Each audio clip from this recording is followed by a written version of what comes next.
মৃত্যুকালীন সময়ে তাদের অবস্থা কেমন হবে হাদিস শরীফের মধ্যে নবীজি সব বলে গিয়েছেন। আজান হয়ে গেলে কিছু মানুষ নামাজে যায় না, এরকম আছে না নাই? নামাজের খবর নাই, সারাদিন মিথ্যা বলে বলে জবানটা নাপাক করে ফেলেছে। গীবত করতে করতে, চুগলখুরি করতে করতে নিজের জবানটাকে নাপাক করে ফেলেছে। সুদ খেতে খেতে নিজের জীবনকে নষ্ট করে ফেলেছে, আছে না নাই? অনেক জায়গায় গেলে বলে হুজুর সুদের ওয়াজ করেন। আমি বলি সুদের আবার কি ওয়াজ? একটা হাদিসই তো হেদায়েতের জন্য যথেষ্ট।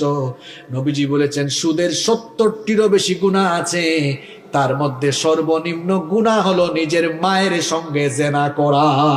এর ওয়াজ তার জন্য।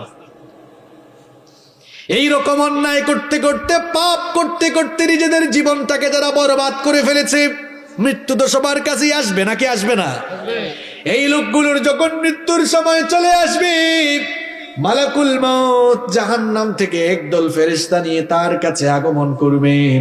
তার কাছে আগমন করে মালাকুল মউত বলবেন, ইয়া আইয়াতুহান নাফসুল খাবিথা, হে অপবিত্র আত্মা, পাপিষ্ঠ আত্মা, উখরুজি ইলা সাখাতিম মিনাল্লাহি ওয়া গযব, আল্লাহর অসন্তুষ্টি আর আল্লাহর গজবের উদ্দেশ্যে বের হয়ে আসো। এই কথা বলার পর ফাতাফাররাকা ফি জাসাদি, ওই গুনাহগার পাপিষ্ঠ জাহান্নামে লোকটার শরীরটা চূর্ণ বিচূর্ণ হয়ে যেতে থাকবে। মালাকুল মউতকে যখন পাপিষ্ঠগুলো মালাকুল মউতের ভয়ঙ্কর চেহারা যখন দেখবে, চক্ষুগুলো মোটা হয়ে যাবে। দেখবেন কিছু মানুষ যখন মারা যায় চক্ষুগুলো কেমন মোটা করে ফেলে। মালাকুল মউত যখন ভয়ঙ্কর চেহারা নিয়ে তার সামনে আসবেন, পুরো শরীরে কম্পন শুরু হয়ে যাবে, পুরো শরীরটা নড়ে চড়ে উঠবে, চূর্ণ বিচূর্ণ হয়ে যেতে থাকবে। মালাকুল মউত তার রুহটা কবজের জন্য যখন পায়ের কাছে গিয়ে চাপ মারবেন, লোকটার এমন যন্ত্রণা কষ্ট অনুভব হবে, সারা দুনিয়ার সমস্ত পাহাড় দিয়ে তাকে চাপলেও এত কষ্ট তার লাগবে না। মালাকুল মউত তাকে এমন ভাবে কষ্ট দেওয়া শুরু করবে, কষ্ট আর কষ্ট। সেদিন বুঝবে লোকটা কষ্ট কারে কয়, যন্ত্রণা কাকে বলে, যন্ত্রণা কত প্রকার কি কি, ওই দিন লোকটা হারে হারে টের পাবে। এমন ভাবে কষ্ট দেওয়া হবে, ওই যে আগের হাদিসগুলো বলে আসলাম, কোন জীবিত মানুষগুলোকে যদি ধরে চাকু দিয়ে কিংবা ছুরি দিয়ে চামড়াগুলো টেনে টেনে ছিলে ফেলা হয়, তার আর কি যন্ত্রণা লাগবে। এই লোকটা মৌতের সময় তার চাইতে বেশি কষ্ট পাবে। এই রকম কষ্ট দিয়ে দিয়ে মালাকুল মউত তার প্রাণ কবজ করা শুরু করবে। যখন পায়ের মধ্যে চাপ মারবে, রুহ গিয়ে চামড়ার নিচে লুকাবে। মালাকুল মউত যখন চামড়ার নিচে চাপ মারবে, মালাকুল মউত যখন চামড়ার নিচে চাপ মারবে, রুহ গিয়ে এবার লোমের নিচে লুকাবে। এই রকম কষ্ট দিয়ে দিয়ে দিয়ে দিয়ে লোকটার প্রাণ যখন একেবারে গলা পর্যন্ত চলে আসবে, লোকটা বুঝতে পারবে আমার দুনিয়া থেকে যাওয়ার সময় চলে এসেছে। নিজের হাত পাশে নিজেই ছেড়ে দিবে, মৃত্যুর জন্য প্রস্তুত হয়ে যাবে। এই লোকটার রূহ যখন মালাকুল মউত কবজ করে ফেলবেন, ওই যে জাহান্নামের একদল বাহিনী নিয়ে এসেছিলেন, জাহান্নামের ফেরেশতাদের বাহিনী এবার ওই লোকটার রূহটাকে জাহান্নামের দুর্গন্ধযুক্ত কাপড়ের মধ্যে মুড়ায় ফেলবে। যখন তারা রওনা হবে, লোকটার আত্মা থেকে এমন নিকৃষ্ট দুর্গন্ধ বের হবে, এমন নিকৃষ্ট দুর্গন্ধ বের হবে। এই নিকৃষ্ট দুর্গন্ধযুক্ত আত্মা নিয়ে যখন তারা প্রথম আসমানে যাবে, প্রথম আসমানের দরজা খোলার জন্য অনুমতি চাওয়া হবে। ফেরেশতা বলবে, কোন অপবিত্র কোন পাপিষ্ঠ লোকটার আত্মা নিয়ে এসেছো? ফেরেশতারা পরিচয় করিয়ে দিবে, ওই তো ভাঙ্গা উপজেলার অমুক এলাকার অমুক লোকটার রূহ। ফেরেশতারা বলবে, এই দুর্গন্ধযুক্ত অপবিত্র জাহান্নামে পাপিষ্ঠ লোকটার জন্য, এই লোকটার জন্য আসমানের দরজা খোলা হবে না, তার রূহটাকে আইল্লিনে নেওয়ার সুযোগ দেওয়া হবে না। এই কথা বলে ফেরেশতা তার রূহটাকে এমন সজোরে ধাক্কা দিবে, এক ধাক্কার চোটে দুনিয়ার জমিনের 70,000 গজ মাটির নিচে সিজ্জিনের মধ্যে গিয়ে তার রূহটা পতিত হবে। মজা বুঝবা সেদিন। সিজ্জিন, যেখানে পাপিষ্ঠ জাহান্নামীদের আত্মাকে সংরক্ষণ করা হয়। আর যদি নেককার মানুষ হয়, 2 নাম্বার শুনেন, নেককার মানুষ যারা আজান হয়ে গেলে এই মসজিদে চলে যায়, হারাম খায় না, সুদ খায় না, ঘুষ খায় না, মানুষের উপর জুলুম করে না, মানুষের হক নষ্ট করে না, জবান দিয়ে মিথ্যা বলে না, মানুষের গীবত করে না, চুগলখুরি করে না, জবানটাকে পবিত্র রাখে, হেফাজত করে দিন মেনে চলে, আল্লাহকে ভয় করে জীবন যাপন পরিচালনা করে। মাত্র 20, 30, 50, 60, 70 বছরের হায়াত, এই হায়াতটাকে যারা আল্লাহর পথে কাটিয়ে দিয়েছে, ওই মানুষগুলোর মৃত্যুর সময় যখন চলে আসবে, মালাকুল মউত জান্নাতের একদল ফেরেশতা নিয়ে লোকটার কাছে এসে প্রথমে সালাম দিবে। জোরে কোন কি দিবে? বলেন তো, বেঈমান গুনাহগার পাপী তাকে কি সালাম দিয়েছে নাকি? কিন্তু যখন নেককার মানুষ তার কাছে আসবে তখন এসে সালাম দিবে। আল্লাহ তাআলা কোরআনে বলেছেন, আল্লাযীনা তাতাওয়াফাহুমুল মালাইকাতু তাইয়্যিবিনা ইয়াকুলুনা সালামুন আলাইকুম উদখুলুল জান্নাতা বিমা কুনতুম তা'মালুন। কোরআনুল কারীমের 16 নম্বর সূরা সূরাতুন নাহলের 32 নম্বর আয়াতে আল্লাহ তাআলা বললেন, ওই সকল পবিত্র লোকদের মৃত্যুর সময় ফেরেশতা এসে সালাম দিয়ে বলবে, আল্লাহর বান্দা তোমার উপরে সালাম, তোমার জন্য সালাম, তোমার প্রতি সালাম দিলাম, আল্লাহর জান্নাতে দাখিল হওয়ার জন্য তুমি প্রস্তুতি গ্রহণ করো। সুবহানাল্লাহ। ফেরেশতা বলবে, ইয়া আইয়ুহান নাফসুত তাইয়্যিবা উখরুজি ইলা মাগফিরাতিন মিনাল্লাহি ওয়া রিদওয়ান। হে পবিত্র আত্মা, আল্লাহর সন্তুষ্টি আর ক্ষমার উদ্দেশ্যে তুমি বের হয়ে আসো। এই কথা বলে ফেরেশতা যখন তার রূহ কবজ করা শুরু করবে, নেককার দিনদার মানুষগুলোর রূহ যখন কবজ করা হবে, মৃত্যুর যন্ত্রণা তাদের আর ফিল হবে না। ব্যাপারটির উদাহরণ আমি এইভাবে দিচ্ছি, দেখবেন ছোট্ট বাচ্চারা ক্ষুধা পেলে কি করে?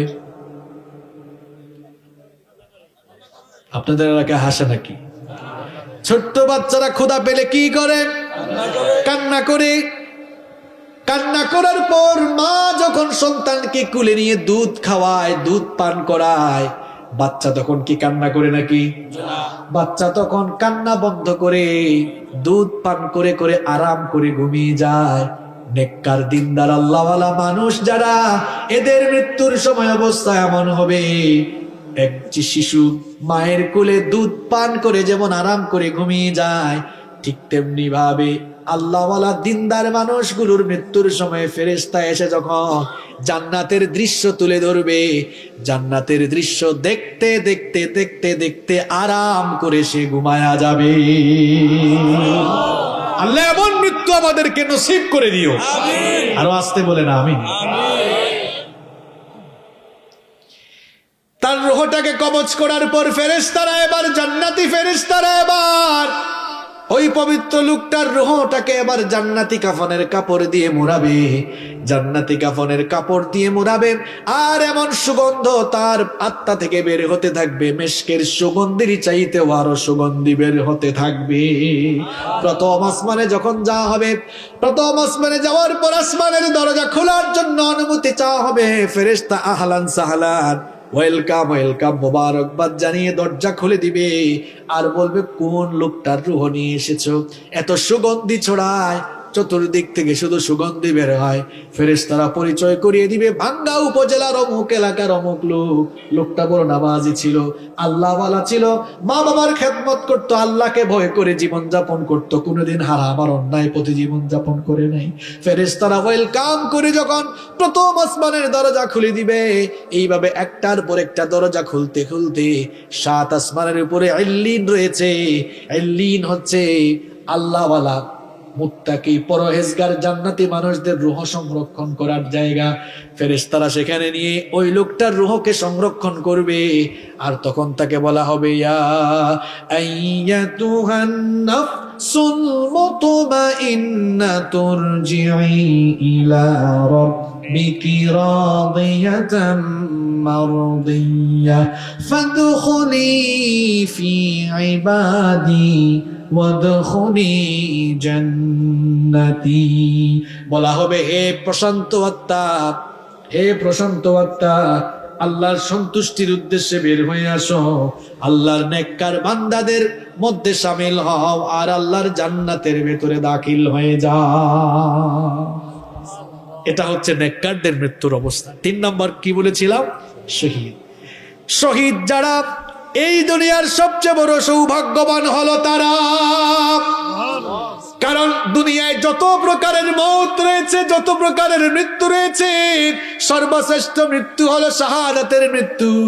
কারণ সকল মৃত্যুর পরেই হিসাব নিকাশ আছে, বিচার আছে। আর শাহাদাতের মৃত্যুর পরে কোনো হিসাব নাই, বিচার নাই। বিনা হিসাবে বিনা বিচারে আল্লাহ শহীদদেরকে জান্নাত দান করে দিবে। শহীদদের মৃত্যুকালীন যন্ত্রণাটাও কেমন শুনে নেন। আল্লাহর নবী বলেছেন, যারা আল্লাহর দ্বীনের জন্য শহীদ হবে, আল্লাহর দ্বীনের জন্য জীবন দিতে গিয়ে মাঝে মাঝে তোমরা তাদেরকে দেখবে হাত পা কেটে হয়তো বাতিলরা তাদেরকে হত্যা করে ফেলবে, হয়তো তাদের দেহটাকে ক্ষত বিক্ষত করে নির্মম ভাবে হত্যা করা হবে, কাউকে কাউকে হয়তো ফাঁসিতে ঝুলাইয়া হত্যা করা হবে। তোমরা যারা দুনিয়াতে বাস করো, দুনিয়ার দৃষ্টিকোণ থেকে তোমরা মনে করো হয়তো লোকটা অনেক আযাব পেয়ে পেয়ে, কষ্ট পেয়ে পেয়ে দুনিয়া থেকে বিদায় হয়। নবীজি বলছেন, তোমাদের ধারণা ভুল। হাতের মধ্যে চিমটি কাটলে মানুষ যেমন সামান্য ব্যথা পায়, ঠিক তেমনি ভাবে শহীদ যখন দুনিয়া থেকে যায় তার চাইতেও আরো কম ব্যথা পেয়ে দুনিয়া থেকে চলে যায়। আর শহীদদেরকে আল্লাহ এমন মর্যাদা দিয়েছেন, আমি তো আগেই বললাম, শহীদদের কাছ থেকে আল্লাহ হিসাব করবেন না, বিচারও চাইবেন না। বিনা হিসাবে বিনা বিচারে আল্লাহ তাদেরকে জান্নাত দিবেন। শহীদি মৃত্যুটা হচ্ছে একটা পুল বা সাঁকোর মতো। এখানে আসার সময় একটা সাঁকো দেখে আসলাম, পুল দেখে ব্রিজ বুঝেন তো আপনারা?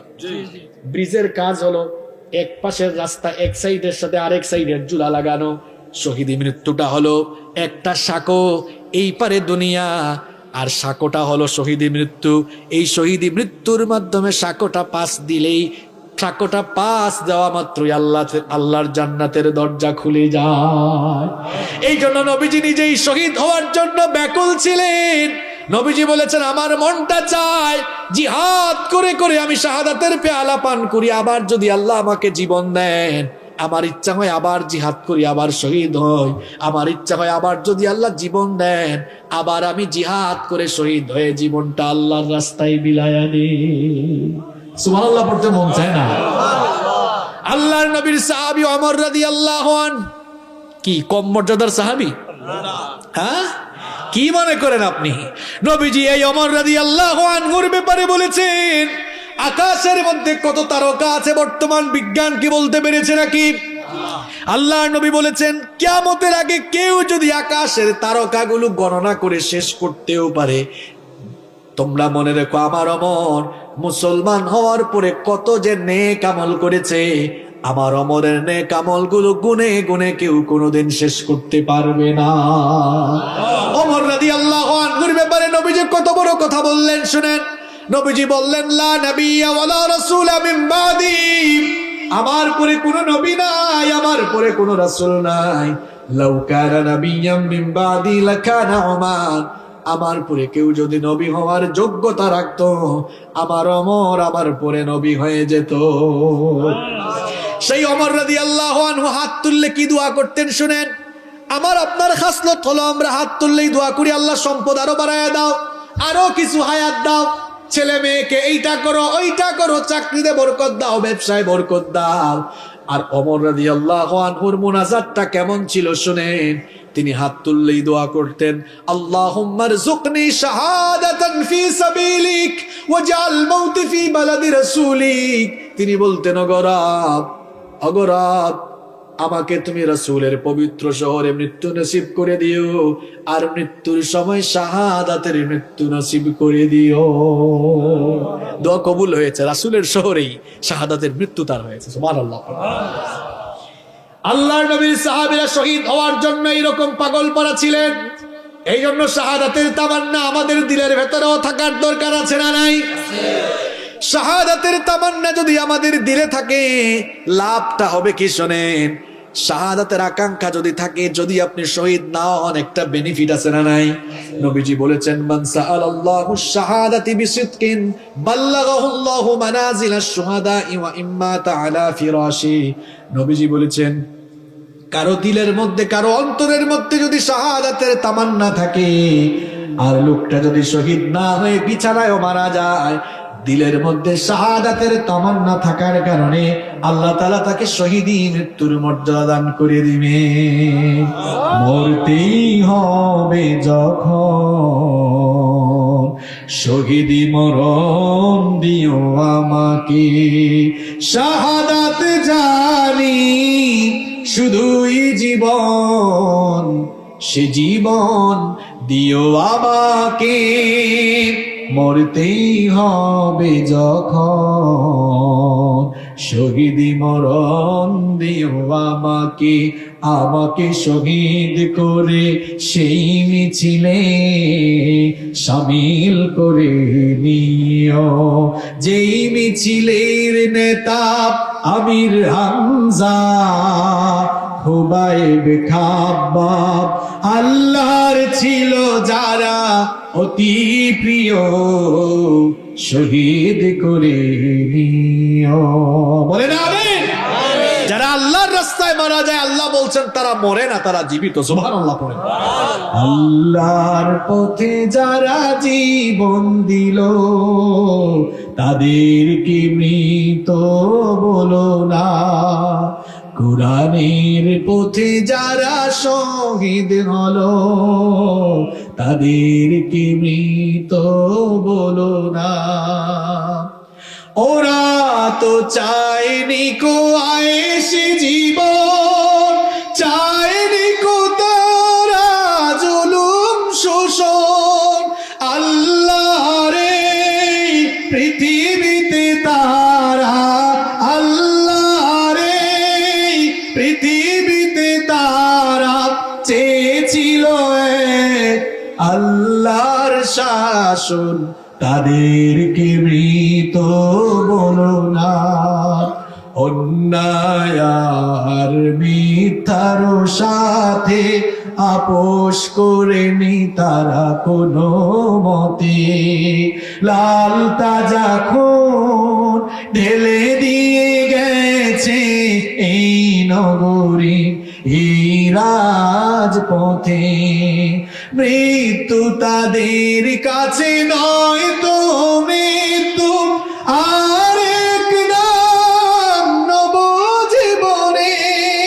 হে খোদা মৃত্যুর এই বাসনা, হে খোদা মৃত্যুর এই বাসনা দাও অন্তরে সব মুমিনের, তাদেরকে মৃত বলো না। আল্লাহর পথে যারা জীবন দিল, তাদেরকে মৃত বলো না। নিষেধ করেছেন কে? নিষেধ করেছেন কে? এই মৃত্যু আমাদের কাছে আসবে না। মৃত্যুর বৈশিষ্ট্য আর মৃত্যু যন্ত্রণার ধরন বললাম। সর্বশেষ যে কথাটি বলতে চাই, আল্লাহর নবীকে প্রশ্ন করা হয়েছিল, মান আকিয়াসুন নাস ওয়া আহজাবুন নাস। নবীকে প্রশ্ন করা হলো, নবী গো সবচেয়ে চালাক আর বুদ্ধিমানকে?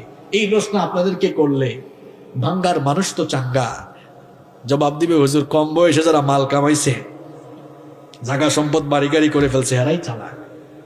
এই উত্তর কি সঠিক?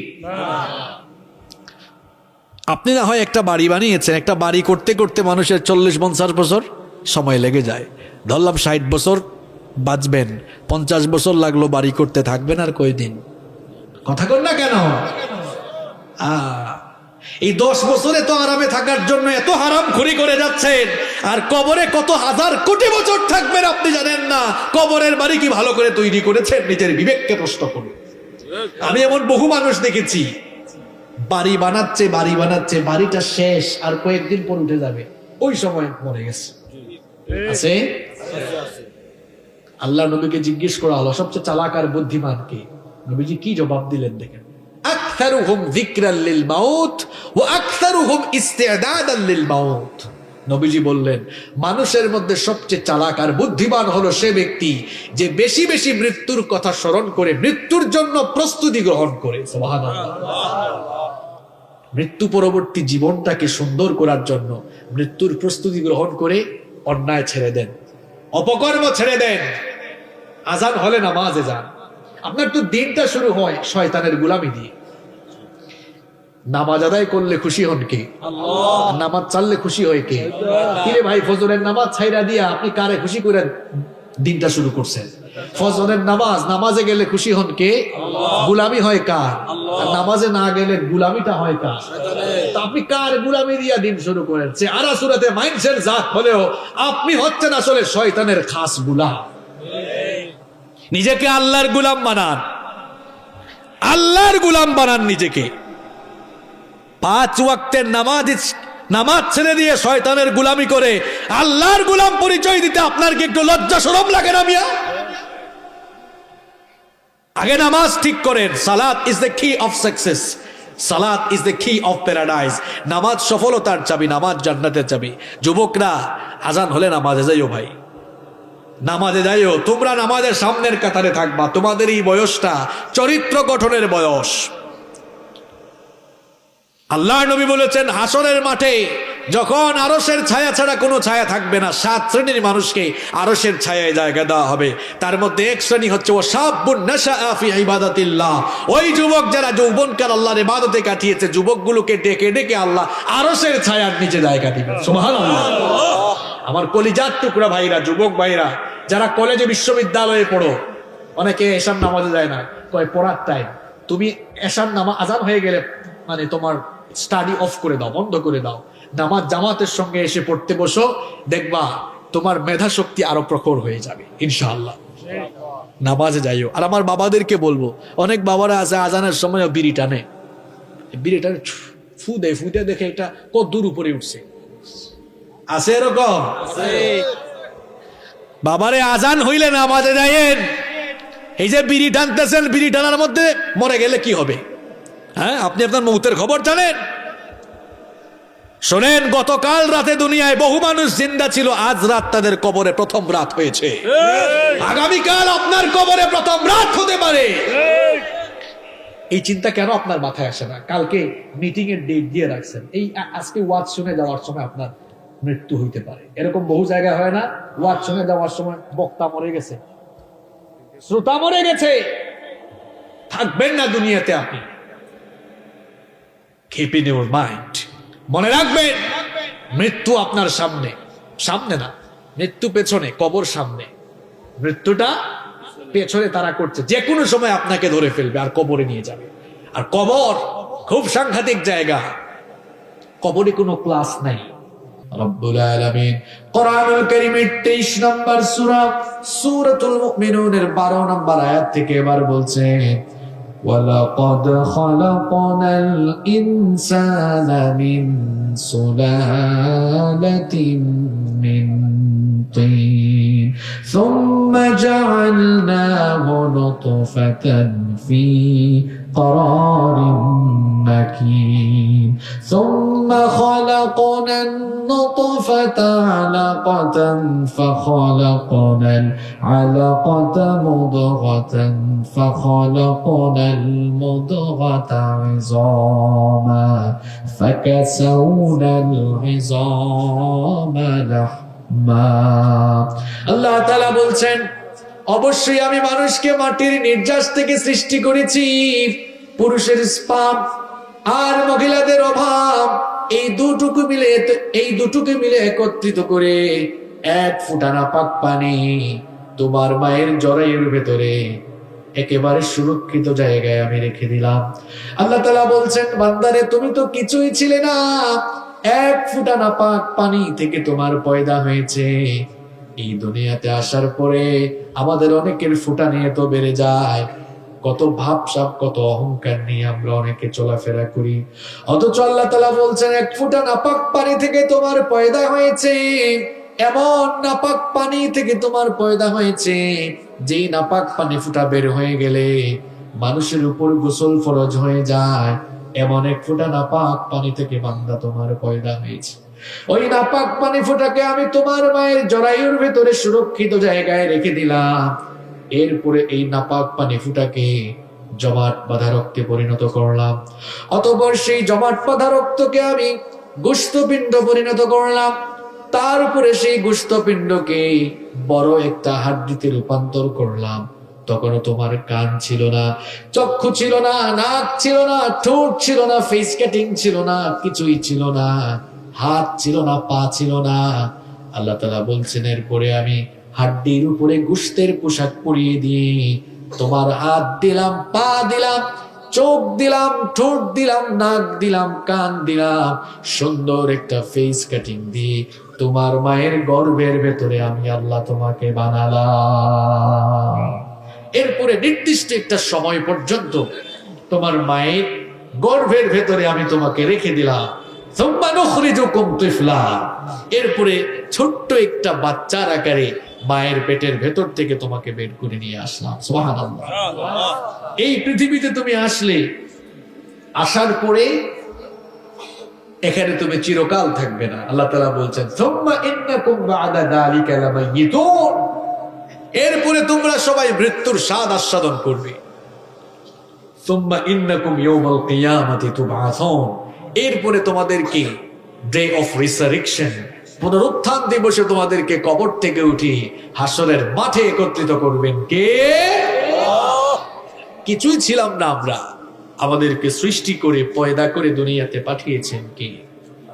যেখানে এসেছি সেখানে থাকবো না, যার কাছ থেকে এসেছি তার কাছেই চলে যাব। ইন্না লিল্লাহি ওয়া ইন্না ইলাইহি রাজিউন, নিশ্চয়ই আমরা আল্লাহ এবং আমরা আবার তার কাছেই ফিরে যাব। দ্যাট সাউন্ড অ্যাডজাস্টমেন্ট কিন্তু খুবই ভয়াবহ খারাপ। এটা এখন ঠিক করার না, আপনি ঠিক করবেন না, ঠিক করতে গেলে এখন অসুবিধা হবে। এটা তো আমি মাহফিলে আসার আগে বলে দিই, আমার মনে হয় এই কমিটিকেও সকাল। আর আপনারা যারা মাইকের ভাইরা আছেন, একটা প্রোগ্রামে এতগুলো মানুষ আসে, আমরাও আসি কষ্ট করে। সাউন্ড যদি অ্যাডজাস্টমেন্ট করতে না পারেন, প্রোগ্রামের সবকিছু তো আপনারা নষ্ট করে ফেলবেন। আপনার মাইক্রোফোনগুলো কি দিয়েছেন আমি জানি না, আপনি মাইক্রোফোন দিবেন আহুজা 3400 অথবা 3500 মডেল, তাই এটা এগিয়ে গিয়ে বলতেছি কথা, তাও তো যায় না।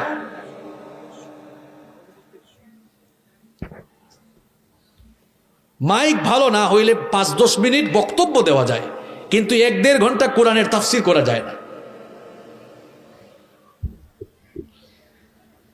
সম্মানিত সুধী মণ্ডলী, দাঁড়ান, এখন আর ঠিক হবে না। আপনারা বছরে মাহফিল করেন একটা, আর আমরা ডেইলি করি 2-3টা, আমাদের অভিজ্ঞতা আছে তো আপনাদের চেয়ে বেশি।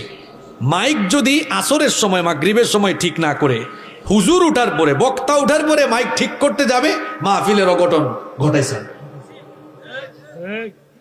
এটা ঠিক করার টাইম ছিল আসরের সময়, মাগরিবের সময়, এখন কেন ঠিক করবেন আপনি? আপনারা শুনে যেমন মজা পাচ্ছেন না, আমি কথা বলেও আরাম ফিল করছি না। সম্মানিত সুধী মণ্ডলী, তাহলে যেখানে আমরা আছি এখানে আমরা থাকবো না, সবাই আমরা চলে যাব। Every soul will take the test of death, প্রত্যেক প্রাণসত্তাকে মৃত্যুর স্বাদ আস্বাদন করতে হবে, কেউ আমরা থাকবো না। মৃত্যু এটি হচ্ছে মানুষের জীবনের সবচাইতে বস্তুনিষ্ঠ, অলঙ্ঘনীয় এবং অনিবার্য মহাসত্য। এই মৃত্যুর হাত থেকে আমরা কেউ রেহাই পাবো না, কেউ রেহাই পায়নি, কেউ ভবিষ্যতে পাবেও না। এই মৃত্যুর কিছু বৈশিষ্ট্য রয়েছে। দেয়ার আর সাম ক্যারেক্টারিস্টিক অফ ডেথ, মৃত্যুর কিছু বৈশিষ্ট্য রয়েছে। এই মৃত্যুর মোট 8টি বৈশিষ্ট্য রয়েছে। আমার কথা আপনারা বুঝে থাকলে জবাব দেন তো, মৃত্যুর মোট কয়টি বৈশিষ্ট্য রয়েছে? 8টি। চলেন আমরা জেনে নেই। ফার্স্ট অফ অল, প্রথমত হচ্ছে এটি এমন একটি বিষয়, মৃত্যু এটি এমন এক পেয়ালা, এই পেয়ালা থেকে সবাই পান করবে, মরণের স্বাদ সকলকেই ভোগ করতে হবে। প্রত্যেকটি প্রাণসত্তাকেই মরণের স্বাদ আস্বাদন করতে হবে। এই জন্য যাদের প্রাণ আছে, কেউ যেন মৃত্যু সম্পর্কে গাফেল হয়ে না যায়।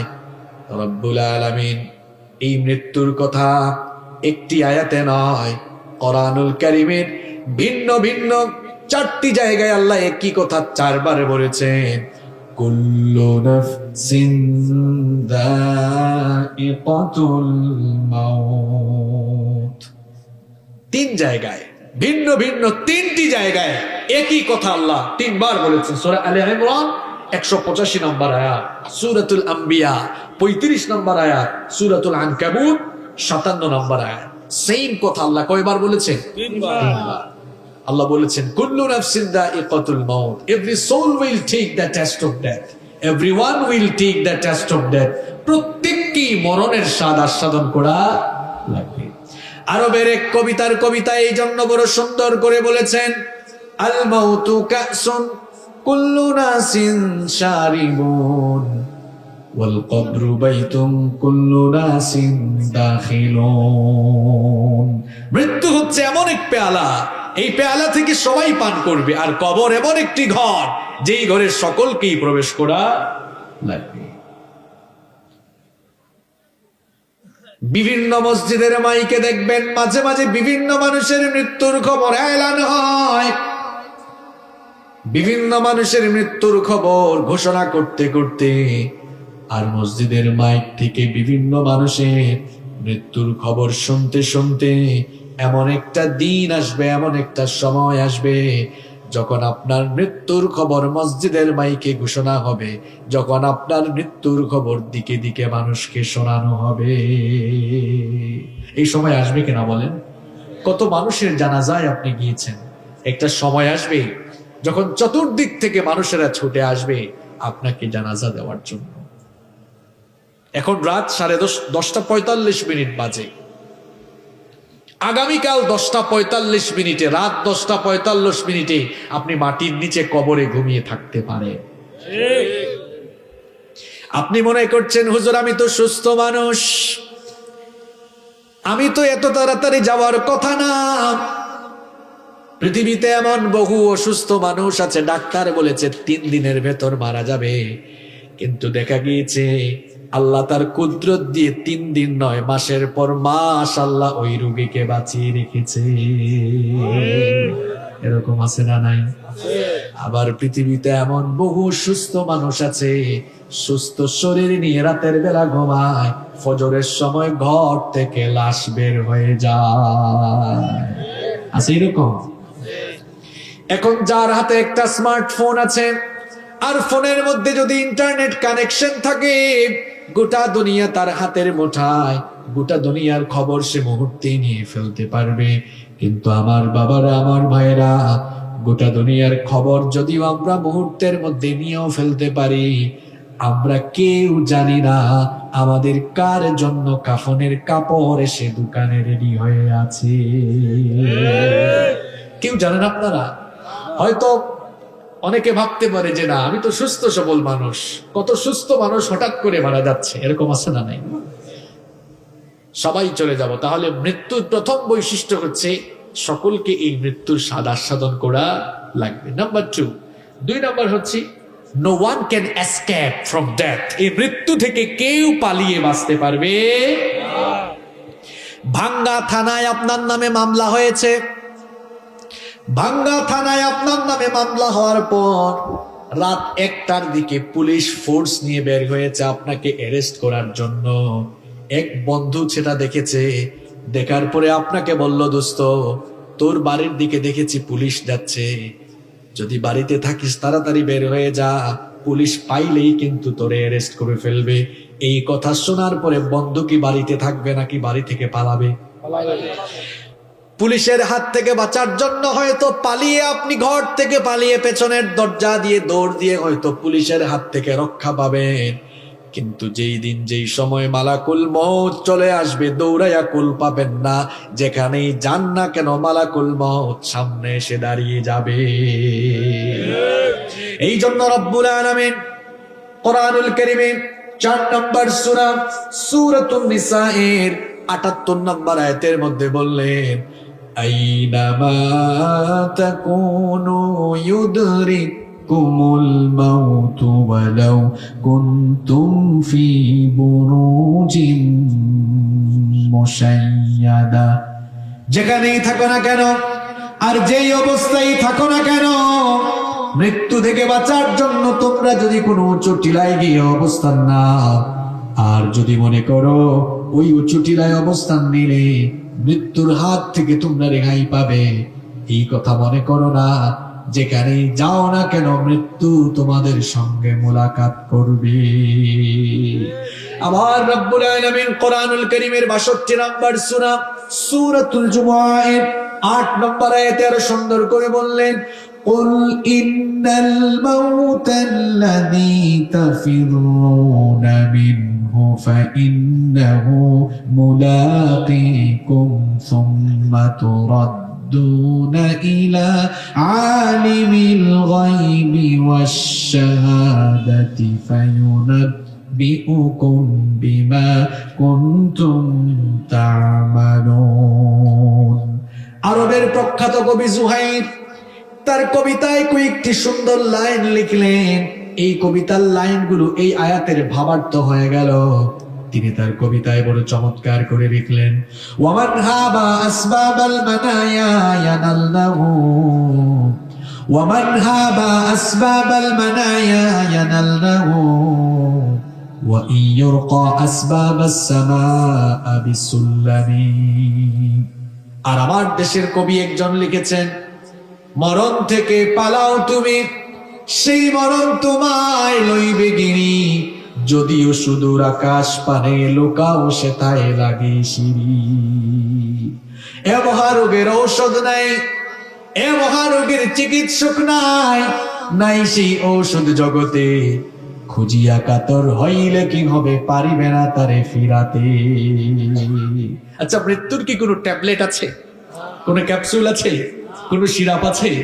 থাকলে সব ঔষধ বাদ দিয়ে মানুষ ওইটা খেয়ে ফেলতো যেন না মরে। কারণ মানুষ বাঁচার জন্য কত কিছু করে। মৃত্যু থেকে আপনি পালিয়ে বাঁচতে পারবেন না। একটা ঘটনা আমার মনে পড়েছে, বলবো। সুলাইমান আলাইহিস সালামের নাম শুনেছেন তো আপনারা?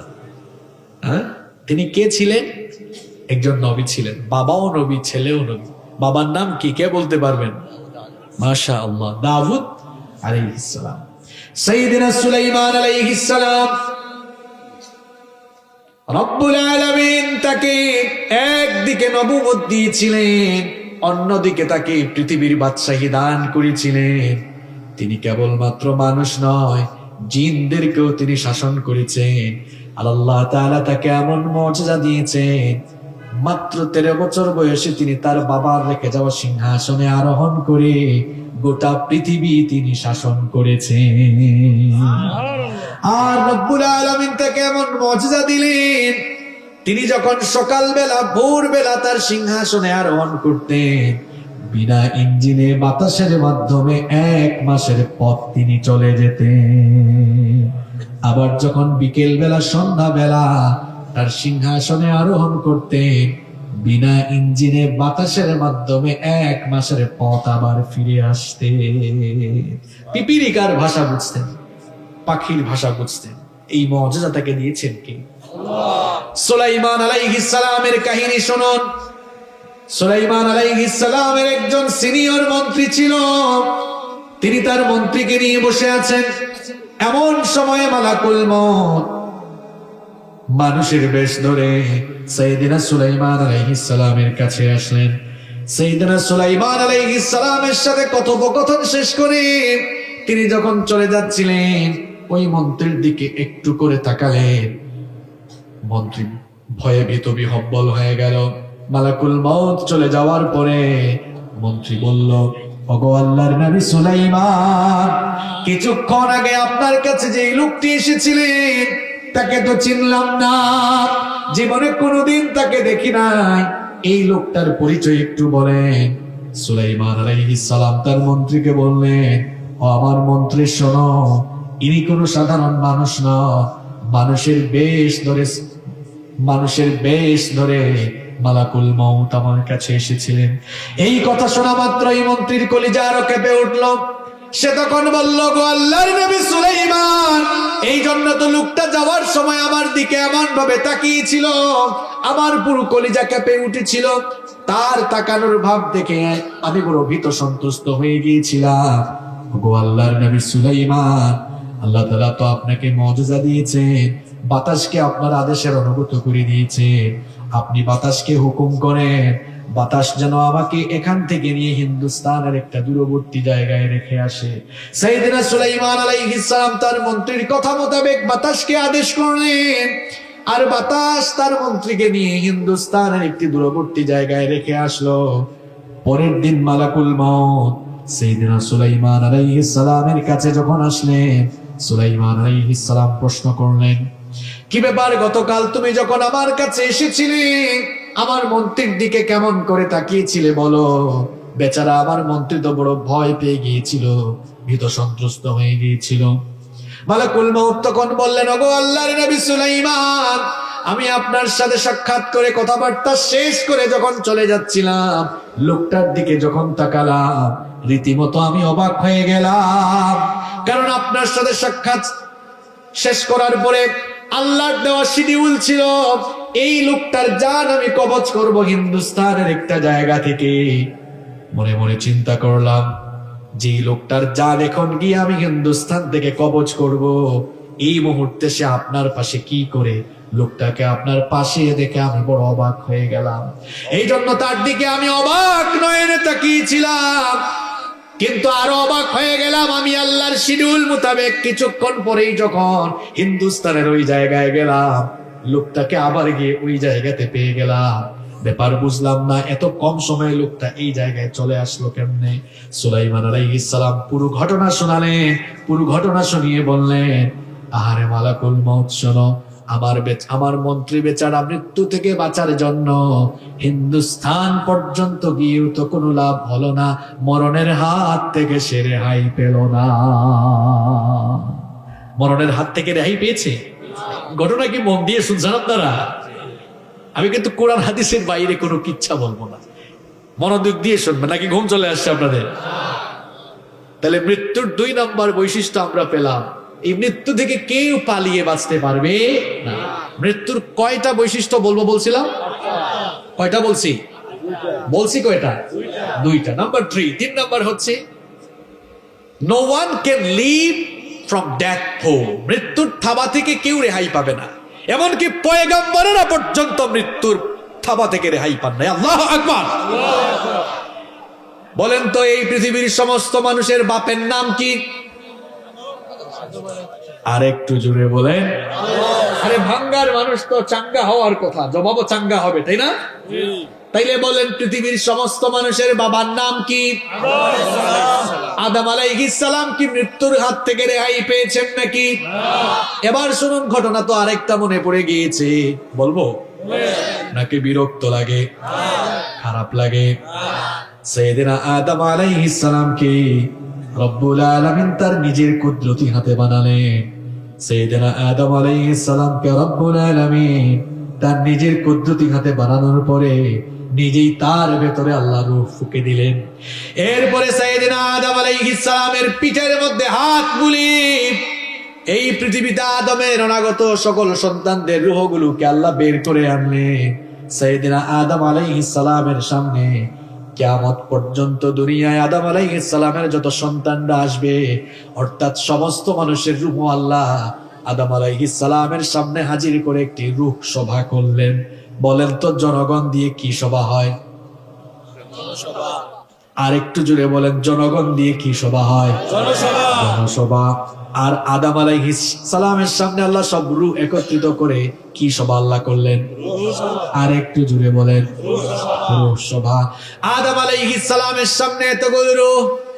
আদম আলাইহিস সালাম দেখে বললেন, ওগো রব, মান হাউলাই, এরা কারা? আল্লাহ তাআলা বললেন, হুম যুররিয়াতুক, এরা সবাই হচ্ছে তোমার অনাগত সন্তান। কিয়ামত পর্যন্ত ধারাবাহিকভাবে এরা একের পর এক দুনিয়াতে আসতে থাকবে।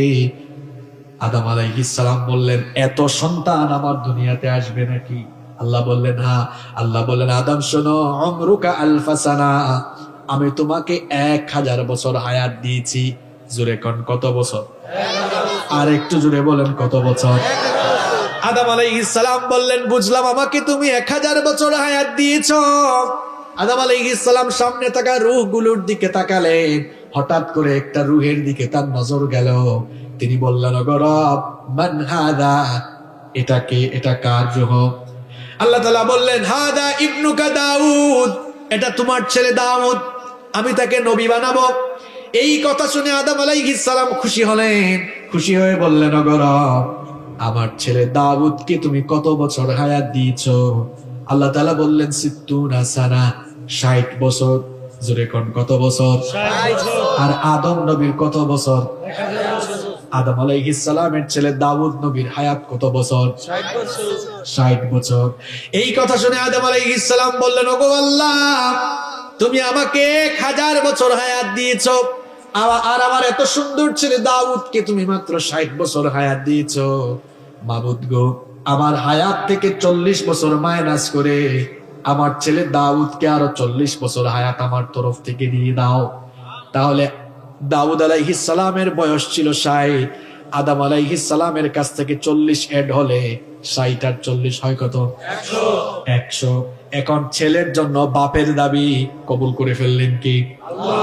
আদম আলাইহিস সালামের 1000 বছর হায়াত থেকে 40 বছর কমে গেলে থাকে কত? 960। আপনি হিসাব নিকাশে দেখি আপনারা চাঙ্গা। 960। আদম আলাইহিস সালাম দুনিয়াতে চলে আসলেন 960 বছর পরে। মালাকুল মউত আদম আলাইহিস সালামের কাছে আসলেন।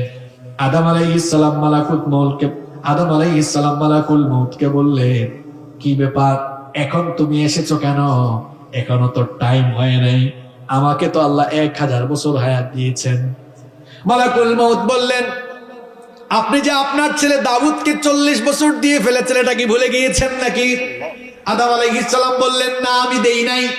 মালাকুল মউত বলতেছে, এবার না আপনি দিয়েছেন। একজন বলে দেই নাই, আর একজন বলে দিয়ে দিছে। এখন বলেন তো ঝামেলা আছে না নাই? দুইজন ঝগড়া শুরু করেছে। আদম আলাইহিস সালাম বলতেছেন দেন নাই, আর মালাকুল মউত বলতেছেন দিয়েছে। দুইজন যখন বাক বিতণ্ডায় জড়িয়ে গেলেন, মালাকুল মউত আল্লাহ তাআলাকে বললেন, ওগো রব, আপনার বান্দা আদম তো ভুলে গিয়েছে। ভুলে যাওয়া এটা আদমের স্বভাব, এই জন্য আমরা তো আদমের সন্তান, আমরাও ভুলে যাই। নাসিয়া আদম ফানাসিয়া বানু, আদম ভুলে গিয়েছিলেন, এই জন্য আদমের সন্তান হিসাবে আমরাও ভুলে যাই। রাতের খাবার খেয়ে এসে অনেকে বলে খায় নাই, আসলে খাইছে কিন্তু ভুলে গিয়েছে। ভুলে যাওয়া আমাদের স্বভাব। গতকাল এক এলাকায় গিয়েছে, ভুলে গিয়েছে, বলেছে এখন যায় নাই, এরকম হয় কি হয় না? আদম আলাইহিস সালাম ভুলে গিয়েছেন। আল্লাহ মালাকুল মউতকে বললেন, মালাকুল মউত ফিরে আসো, আমার আদম ভুলে গিয়েছেন, আমরা সেটা লিখে রাখি নাই, সাক্ষীও রাখি নাই। এখন থেকে লিখেও রাখা, সাক্ষী রাখার সিস্টেম চালু হলো।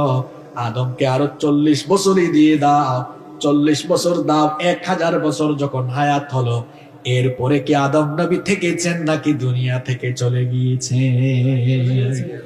আপনি কি থাকতে পারবেন নাকি? উলুল আজমি মিনার রাসূল যারা ছিলেন, বড় বড় পয়গম্বররা পর্যন্ত মরণের হাত থেকে রেহাই পান নাই। মুসা নবীর কাহিনী মনে পড়ে গেল, বলবো? এগুলো কিন্তু আউল ফাউল কিচ্ছা না, কোরআন থেকে হাদিস থেকে আপনাদেরকে শোনাচ্ছি। বুখারী শরীফের হাদিস, বুখারী শরীফে লম্বা একটি হাদিস রয়েছে। সাইয়েদনা মূসা আলাইহিস সালামের মওতের সময় যখন এসে গেল, মূসা নবী বলেন তো নরম নবী না গরম নবী? খুব গরম, খুব রাগী নবী। যখন রাগ করতেন চুলগুলো খাড়া হয়ে পাগড়ি ভেদ করে ফেলতো, এত রাগী নবী ছিলেন। ফেরাউনের বংশের এক লোককে এক থাপ্পড় দিয়া দুনিয়া থেকে বিদায় করে দিয়েছে।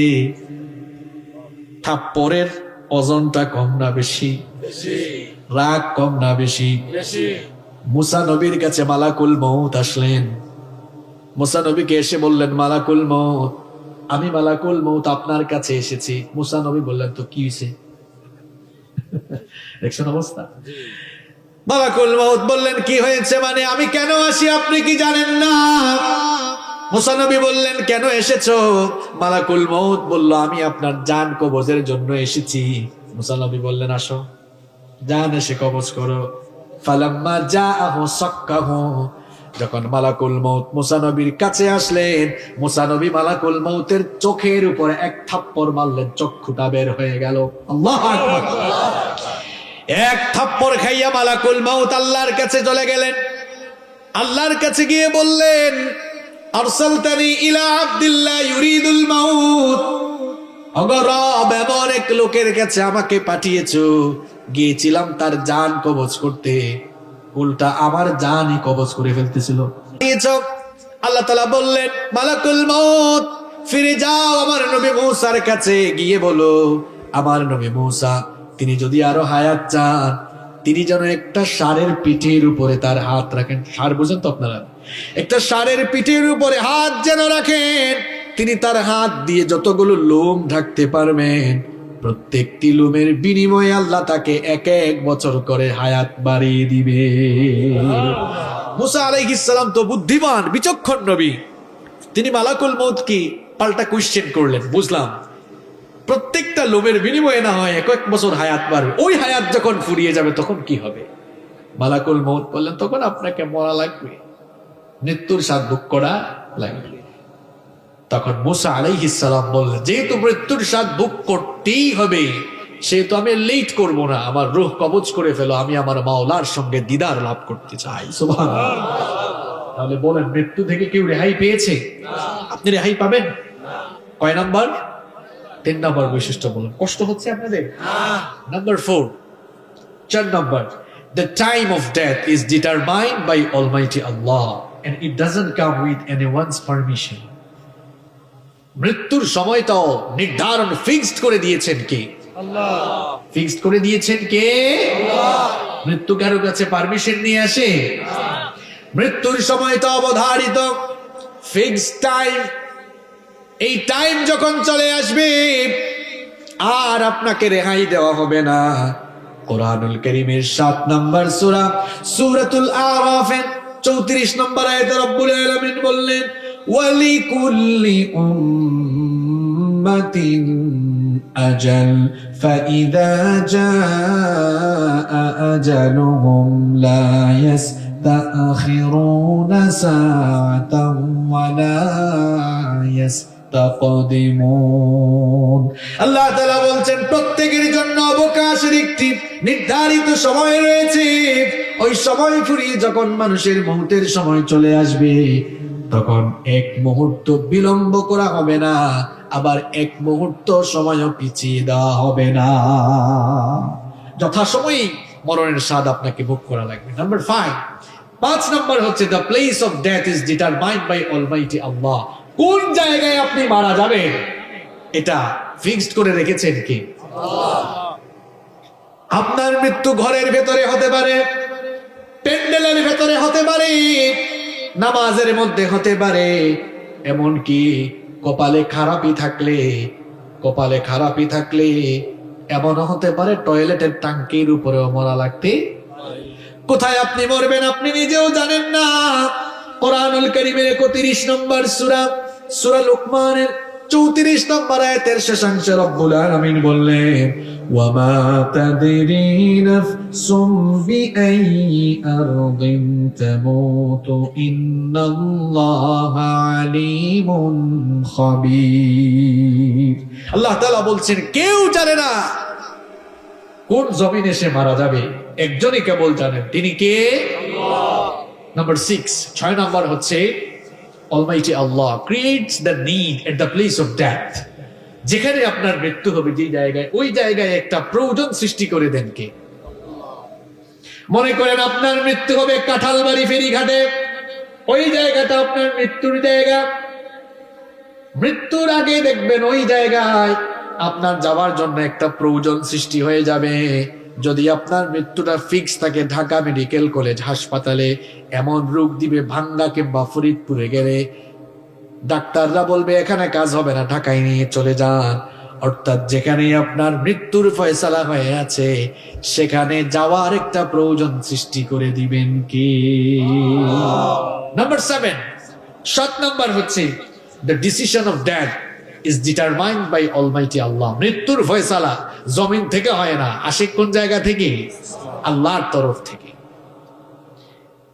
এজন্য মুমিন পাক্কা ঈমানদার, সে কখনো মৃত্যুকে ভয় করে না। আপনারা কি মৃত্যুকে ভয় করেন? না। মুমিন মৃত্যুকে স্মরণ করে পরবর্তী জীবনের জন্য কাজ করে। মুমিন একজনকে ভয় করে, তিনি কে? আল্লাহ। আপনার যদি মরণের ফয়সালা আল্লাহ না করেন, বুলেট দিয়ে গুলি দিয়ে আপনার শরীরকে ঝাঁঝা করে ফেলা হবে, কিন্তু আপনার মৃত্যু হবে না। আর আপনার মৃত্যুর যদি ফয়সালা হয়ে যায়, কেউ ঠুকা না মারলো আপনি মরে যাবেন।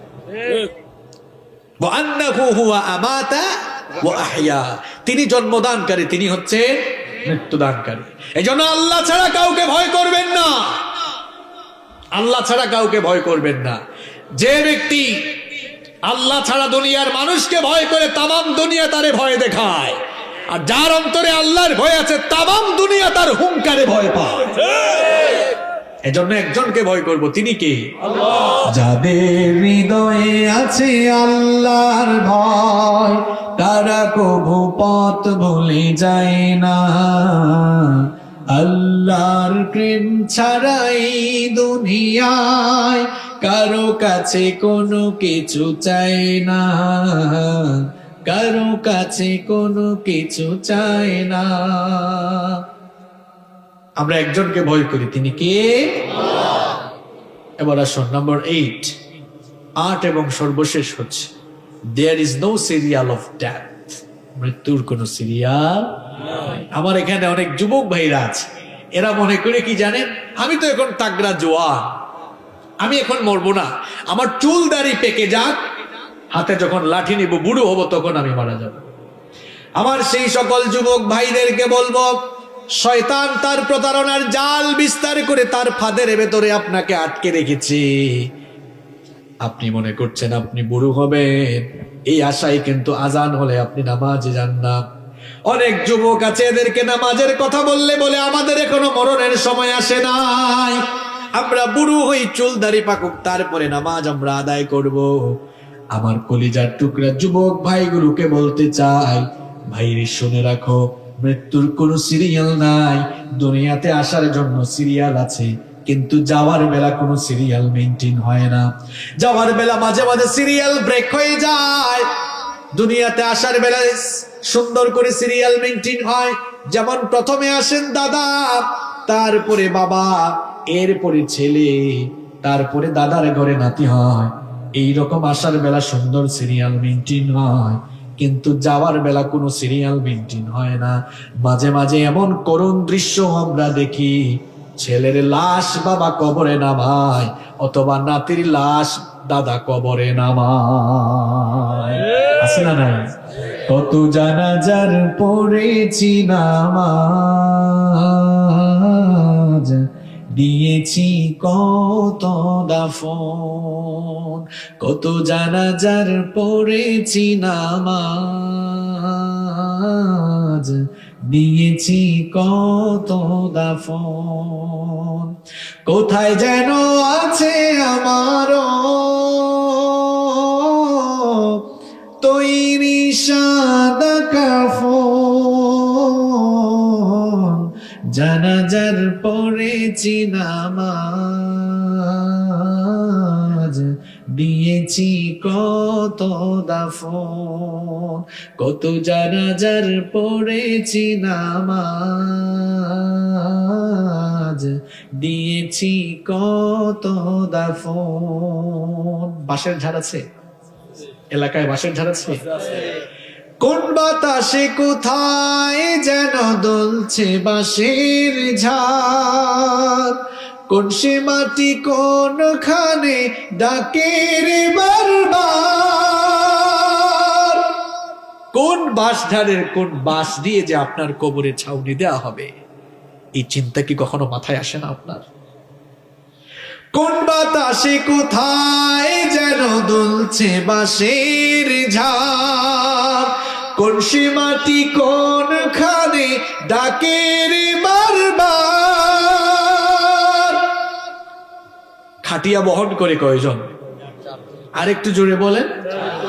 আপনার খাটিয়া বহনকারী 4 জন মনে হয় এখানেও থাকতে পারে। কোথায় যেন বর যাত্রী আছে রে 4 জন, জানাজার পড়েছি নামাজ, দিয়েছি কত দাফন, কত জানাজার পড়েছি নামাজ, দিয়েছি কত দাফন। জানাজার টাইম, দাফনের টাইম আসবে কিনা বলে?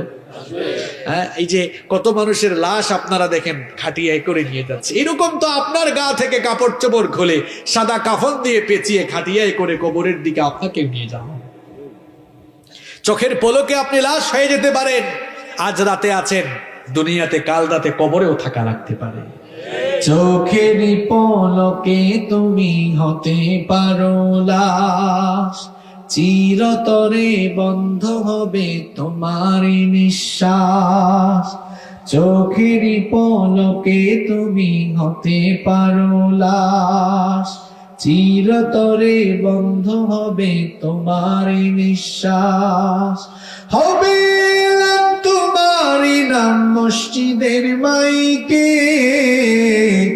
বাড়িওয়ালা নাই রে বাড়ি নাই রে দুনিয়াতে, বাড়িওয়ালা নাই রে বাড়ি নাই রে দুনিয়াতে, বাড়িওয়ালা নাই রে বাড়ি নাই রে দুনিয়াতে, বাড়িওয়ালা নাই রে বাড়ি নাই রে দুনিয়াতে। এই এলাকায় অনেক বাড়ি আছে, কিন্তু বাড়িওয়ালা এখন দুনিয়া। তোমার ভয়ে থাকতো মানুষ ছিল বাহাদুরি, ভাবনি হাওয়ায় ওরা তুমি যে রঙিন ঘুরি। তোমার ভয়ে থাকতো মানুষ ছিল বাহাদুরি, ভাবনি হাওয়ায় ওরা তুমি যে রঙিন ঘুরি। সুতুই টান দিলে মালিক পারবে না থাকিতে, বাড়িওয়ালা নাই রে বাড়ি নাই রে দুনিয়াতে, বাড়িওয়ালা নাই রে বাড়ি নাই রে দুনিয়াতে, বাড়িওয়ালা নাই রে বাড়ি নাই রে দুনিয়াতে, বাড়িওয়ালা নাই রে বাড়ি নাই রে দুনিয়াতে। বাড়ি থাকবে, বাড়িওয়ালা থাকবে না। গাড়িও থাকবে, গাড়িওয়ালা থাকবে না। মরণের সিরিয়াল নাই, যে কোনো সময় যে কেউ দুনিয়া থেকে চলে যেতে পারে। মৃত্যুর খবর একজন ছাড়া কেউ জানে না, তিনি কে? মৃত্যুর কয়টা বৈশিষ্ট্য বলছি, এটা সবার কাছে আসবে নাকি আসবে না?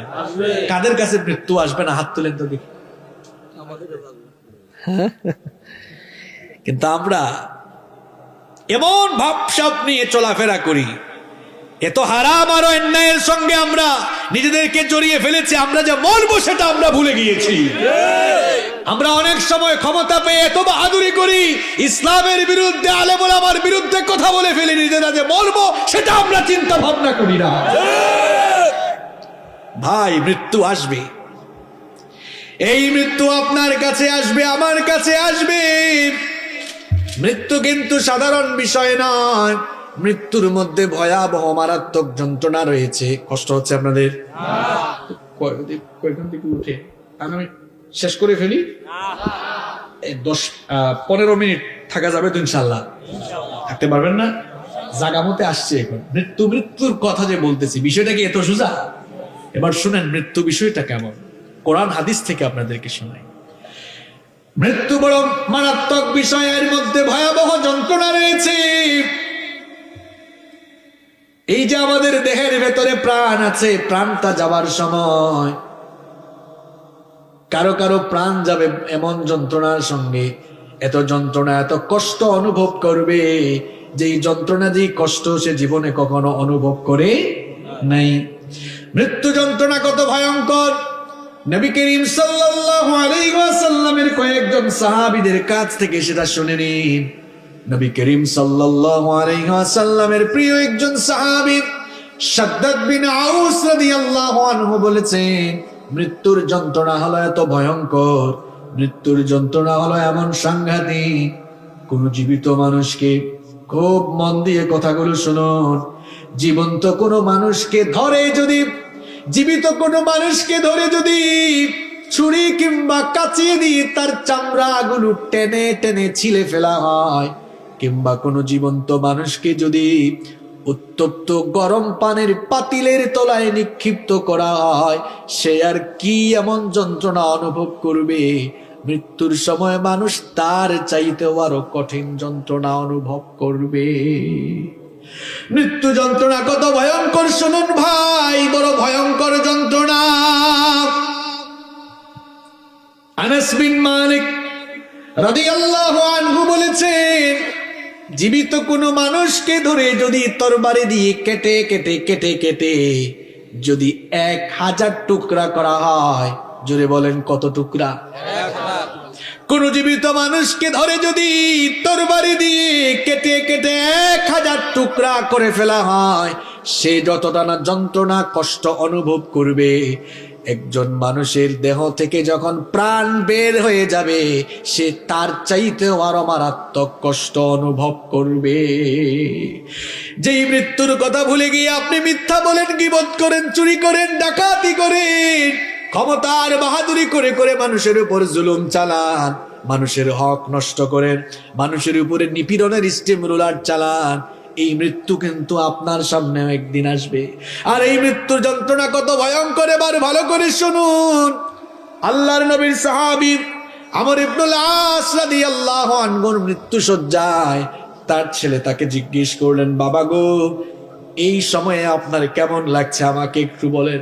আমর ইবনুল আস রাদিয়াল্লাহু আনহু বলছেন, বাবারে, আমার কাছে মনে হচ্ছে দুনিয়া থেকে যাওয়ার সময় আমার চলে এসেছে। এত কষ্ট আমি অনুভব করছি, আমার কাছে মনে হচ্ছে আমার 2 কাঁধের উপরে পাহাড় দিয়ে আমাকে চেপে ধরে রাখা হয়েছে।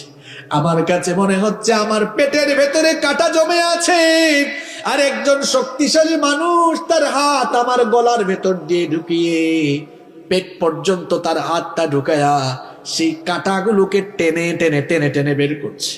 আমার কাছে মনে হচ্ছে সুই দিয়ে ছিদ্র করে করে আমার জানটা বের করা হচ্ছে। আমার কাছে মনে হচ্ছে আসমান জমিন আল্লাহ এক করে ফেলেছে, আসমান জমিনকে এক করে মাঝখানে আমাকে পিষে ফেলা হচ্ছে। এমন যন্ত্রণা, এমন কষ্ট আমার অনুভব হচ্ছে।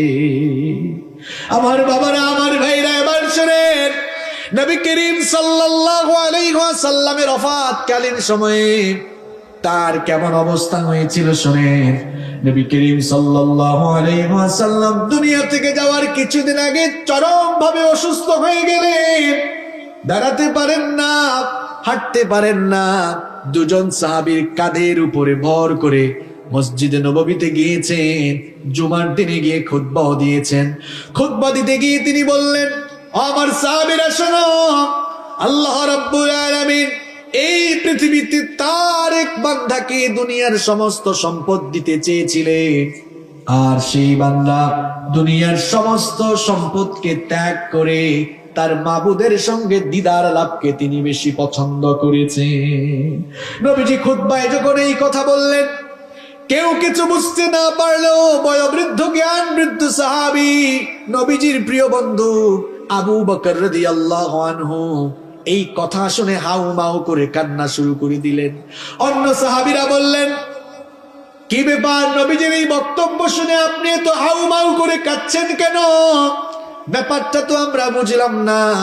আসলে কেউ কিছু বুঝতে না পারলেও নবীজির প্রিয় সাহাবী আবু বকর রাদিয়াল্লাহু আনহু ঠিকই বুঝতে পেরেছিলেন, এই পৃথিবীর সমস্ত সম্পদ তো আল্লাহ নবীজিকেই দিতে চেয়েছিলেন, আর নবীজি সকল সম্পদ ত্যাগ করে তার মাবুদের সঙ্গে দিদার লাভকে পছন্দ করেছেন। এই কথার অর্থ হলো খুব শীঘ্রই নবীজি আমাদেরকে ছেড়ে চলে যাবেন, আর আমরা নবী থেকে এতিম হয়ে যাব। এটা বুঝতে পেরে সাইয়েদনা আবু বকর রাদিয়াল্লাহু আনহু হাউমাউ করে কান্না শুরু করেছেন। কেউ কিছু বুঝতে না পারলেও আবু বকর রাদিয়াল্লাহু আনহু নবীজির কথার ভাবার্থ মর্মার্থ বুঝে ফেললেন। নবীজি নামাজ শেষ করে যখন ঘরের মধ্যে গেলেন, সেই দিন মাগরিবের নামাজে নবীজি ইমামতি করেছিলেন। যেই দিন নবীজি দুনিয়া থেকে, সেই দিন মাগরিবের নামাজেও নবীজি ইমামতি করেছিলেন। ঘরের মধ্যে যখন গেলেন, নবীজির জ্বরের মাত্রা আরো বেড়ে গেল। কখনো হুশ থাকে, কখনো বেহুশ হয়ে যান। এই রকম অবস্থার মধ্যে এশার আজান হয়ে গেল। এশার আজান যখন হয়ে গেল, সাহাবায়ে কিরাম মসজিদে সমবেত হয়ে নবীজির জন্যই অপেক্ষা করছেন। নবীজি আসবেন, নবীজির ইমামতিতে সাহাবীরা নামাজ আদায় করবেন। কিন্তু নবীজির অবস্থা এমন হয়ে গেল, হুশ আসলে আবার সাথে সাথে তার হুশ চলে যায়, এইরকম অবস্থা হয়ে গেল। নবীজির একবার হুশ আসলো, আম্মা জান আয়েশা রাদিয়াল্লাহু আনহাকে বললেন, ওগো আয়েশা, এখন কোন সময়? নবীজি বললেন, আয়েশা রাদিয়াল্লাহু আনহা বললেন, ওগো আল্লাহর রাসূল, এশার আযান হয়ে গিয়েছে, সাহাবায়ে কেরাম মসজিদে আপনার জন্য অপেক্ষা করছেন, আপনি যাওয়ার পরে তারা নামাজ শুরু করবেন। এই কথা শুনে নবীজি আম্মা জান আয়েশা রাদিয়াল্লাহু আনহাকে বললেন, আয়েশা গো, পানি নিয়ে আসো। আম্মা জান আয়েশা রাদিয়াল্লাহু আনহা পানি আনতে গেলেন, নবীজি বেহুশ হয়ে গেলেন। আবার যখন নবীজির হুশ আসলো, নবীজি তখন ওযু করলেন, অজুটা শেষ করে যখন দাঁড়াতে যাবেন, আবার তিনি বেহুশ হয়ে গেলেন। আবার যখন হুশ ফিরল, নবীজি পুনরায় দাঁড়ালেন, দাঁড়িয়ে চেষ্টা করলেন মসজিদে যাওয়ার জন্য, আবারও বেহুশ হয়ে গেলেন। নবীজির যখন হুশ ফিরল, নবীজি বুঝলেন তিনি আর গিয়ে মসজিদে নববীতে ইমামতি করতে পারবেন না। এটা যখন নবীজি বুঝলেন, নবীজি তখন বললেন, আমার সাহাবী আবু বকরকে বলো আমার জায়নামাজে দাঁড়িয়ে যেতে। আমার সাহাবী আবু বকরকে বলো আমার জায়নামাজে দাঁড়িয়ে ইমামতি করার জন্য। এই কথা যখন আবু বকর রাদিয়াল্লাহু আনহুর কানে চলে গেল, এবার আবু বকর রাদিয়াল্লাহু আনহু তিনি নবীজির জায়নামাজে ইমামতিতে দাঁড়িয়ে গেলেন। আবু বকর রাদিয়াল্লাহু আনহু নামাজে ইমামতি করতে গিয়ে চিৎকার করে কান্না শুরু করলেন, আর তার পেছনে সাহাবায়ে কেরাম তারাও হাউ মাউ করে কান্না শুরু করলেন। কারণ সাহাবায়ে কেরামের মনের ভেতরে এই ফিলিংস চলে এসেছে, নবীজির জায়নামাজে যেহেতু আবু বকর দাঁড়িয়ে গিয়েছে, তার মানে হলো নবীজির পেছনে নামাজ আদায় করা থেকে আমরা মাহরুম হয়ে গেলাম। নামাজ চলতেছে, ওইদিকে আল্লাহর নবীর হুশ ফিরে আসলো। আল্লাহর নবী আম্মা জান আয়েশা রাদিয়াল্লাহু আনহাকে বললেন, আয়েশা গো, আমার সাহাবীরা কি নামাজ শুরু করেছে নাকি? আম্মা জান আয়েশা রাদিয়াল্লাহু আনহা বললেন, আপনার আদেশ মতো আপনার সাহাবী আবু বকর রাদিয়াল্লাহু আনহুর ইমামতিতে মসজিদে নববীতে জামাত শুরু হয়ে গিয়েছে। এই কথা শুনে নবীজির মনটা আনন্দে ভরে উঠল। নবীজি তখন বললেন, আয়েশা গো, মসজিদে নববীর দিকের জানালাটা খুলে দাও, নামাজের দৃশ্যটা আমি নিজের চোখে মন ভরে দেখতে চাই। মসজিদে নববীর দিকের জানালাটা খুলে দেওয়া হলো। নবীজি নামাজের দৃশ্য যখন দেখলেন, সঙ্গে সঙ্গে নবীজির চক্ষু থেকে পানি বের হয়ে গেল। আম্মা জান আয়েশা রাদিয়াল্লাহু আনহা বললেন, ওগো আল্লাহর নবী, নামাজের এই দৃশ্য দেখে আপনার চোখের কোণে পানি চলে আসলো কেন? নবীজি বললেন, আয়েশা গো, শোনো, এটা কোনো দুঃখের পানি নয়, এটা হলো আনন্দের পানি। এই যে আমি দুনিয়া থেকে যাওয়ার আগে নিজের চোখে দেখলাম, আমার অনুপস্থিতিতে আমার সাহাবীরা কি সুন্দর করে দাঁড়িয়ে জামাতে নামাজ আদায় করছে। এই নামাজের পরিবেশ কিন্তু একদিনে তৈরি হয় না। আমি নবী 40 বছর বয়সে যখন দিনের তাবলীগ শুরু করলাম, দাওয়াত শুরু করার পরে বহু বাধা বিপত্তি, জুলুম নির্যাতন আসলো। এই বাধা বিপত্তি, ষড়যন্ত্র, চক্রান্ত, জুলুম নির্যাতনের মোকাবেলা করে করে বহু কষ্টে এই পরিবেশটা কিন্তু তৈরি হয়েছে। এই পরিবেশ তৈরির জন্য তায়েফের ময়দানে আমার দান শহীদ হয়েছে, তায়েফের ময়দানে আমি রক্তাক্ত হয়েছি, উহুদের ময়দানে দান মুবারক শহীদ হয়েছে। আমার অসংখ্য সাহাবীদের ত্যাগ আর কুরবানির বিনিময়ে এই সুন্দর পরিবেশ তৈরি হয়েছে। এই দৃশ্য দেখে এই জন্য আমি কাঁদলাম, আমার মনে এই ফিলিংস আসলো। আমি বুঝলাম আমি চলে গেলেও এইভাবে করে আমার সাহাবীরা এবং আমার পরবর্তী উম্মতরা আজান হলে জামাতবদ্ধ হয়ে নামাজ আদায় করবে। সুবহানাল্লাহ তো কইলেন, আজান নামাজে যান তো আপনারা। যেদিন সোমবার নবীজি দুনিয়া থেকে চলে যান, নবীজির জ্বরের মাত্রা আরো বেড়ে গেল। আম্মা জান আয়েশা রাদিয়াল্লাহু আনহাকে নবীজি বললেন, আয়েশা গো, একটা পাত্রের মধ্যে পানি নিয়ে আসো। আম্মা জান আয়েশা রাদিয়াল্লাহু আনহা একটা পাত্রের মধ্যে পানি নিয়ে আসলেন। নবীজি সেই পাত্রের মধ্যে হাত চুবালেন। পানিতে হাত চুবানোর পরে তার হাতটা ললাট দেশে কপালের মধ্যে তিনি, কপাল এবং মুখের মধ্যে তিনি মুছলেন। আর তিনি বলতে লাগলেন, আল্লাহুম্মা আইন্নি আলা গামারাতিল মাউতি ওয়া সাকরাতিল মাউত।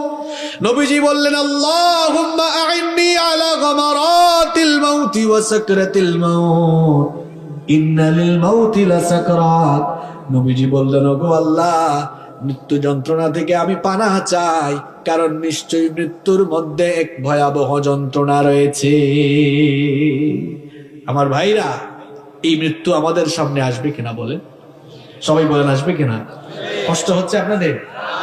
আমি শেষ পয়েন্টটা বলে আলোচনা শেষ করি। মৃত্যুর যন্ত্রণা সাধারণত 3 ধরনের হয়। কয় ধরনের হয়? কয় ধরনের? সবাই তো আমরা মরবো।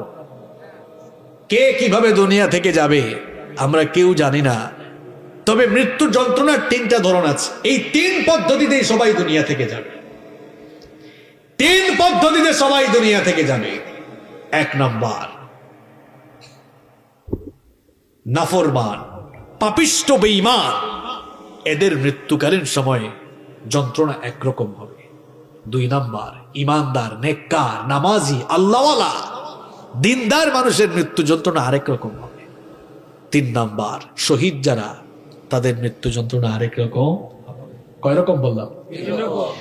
প্রথমেই শুনেন, পাপিষ্ঠ যারা, গুনাহগার যারা, জাহান্নামী যারা, মৃত্যুকালীন সময়ে তাদের অবস্থা কেমন হবে? হাদিস শরীফের মধ্যে নবীজি সব বলে গিয়েছেন। আজান হয়ে গেলে কিছু মানুষ নামাজে যায় না, এরকম আছে না নাই? নামাজের খবর নাই, সারাদিন মিথ্যা বলে বলে জবানটা নাপাক করে ফেলেছে। গীবত করতে করতে, চুগলখুরি করতে করতে নিজের জবানটাকে নাপাক করে ফেলেছে। সুদ খেতে খেতে নিজের জীবনকে নষ্ট করে ফেলেছে, আছে না নাই? অনেক জায়গায় গেলে বলে, হুজুর সুদের ওয়াজ করেন। আমি বলি, সুদের আবার কি ওয়াজ? একটা হাদিসই তো হেদায়েতের জন্য যথেষ্ট। নবীজি বলেছেন, সুদের 70টিরও বেশি গুনাহ আছে, তার মধ্যে সর্বনিম্ন গুনাহ হলো নিজের মায়ের সঙ্গে জেনা করা। ওয়াস্তার জন্য এই রকম অন্যায় করতে করতে, পাপ করতে করতে নিজেদের জীবনটাকে যারা বরবাদ করে ফেলেছে, মৃত্যু তো সবার কাছেই আসবে, নাকি আসবে না? এই লোকগুলোর যখন মৃত্যুর সময় চলে আসবে, মালাকুল মউত জাহান্নাম থেকে একদল ফেরেশতা নিয়ে তার কাছে আগমন করবেন।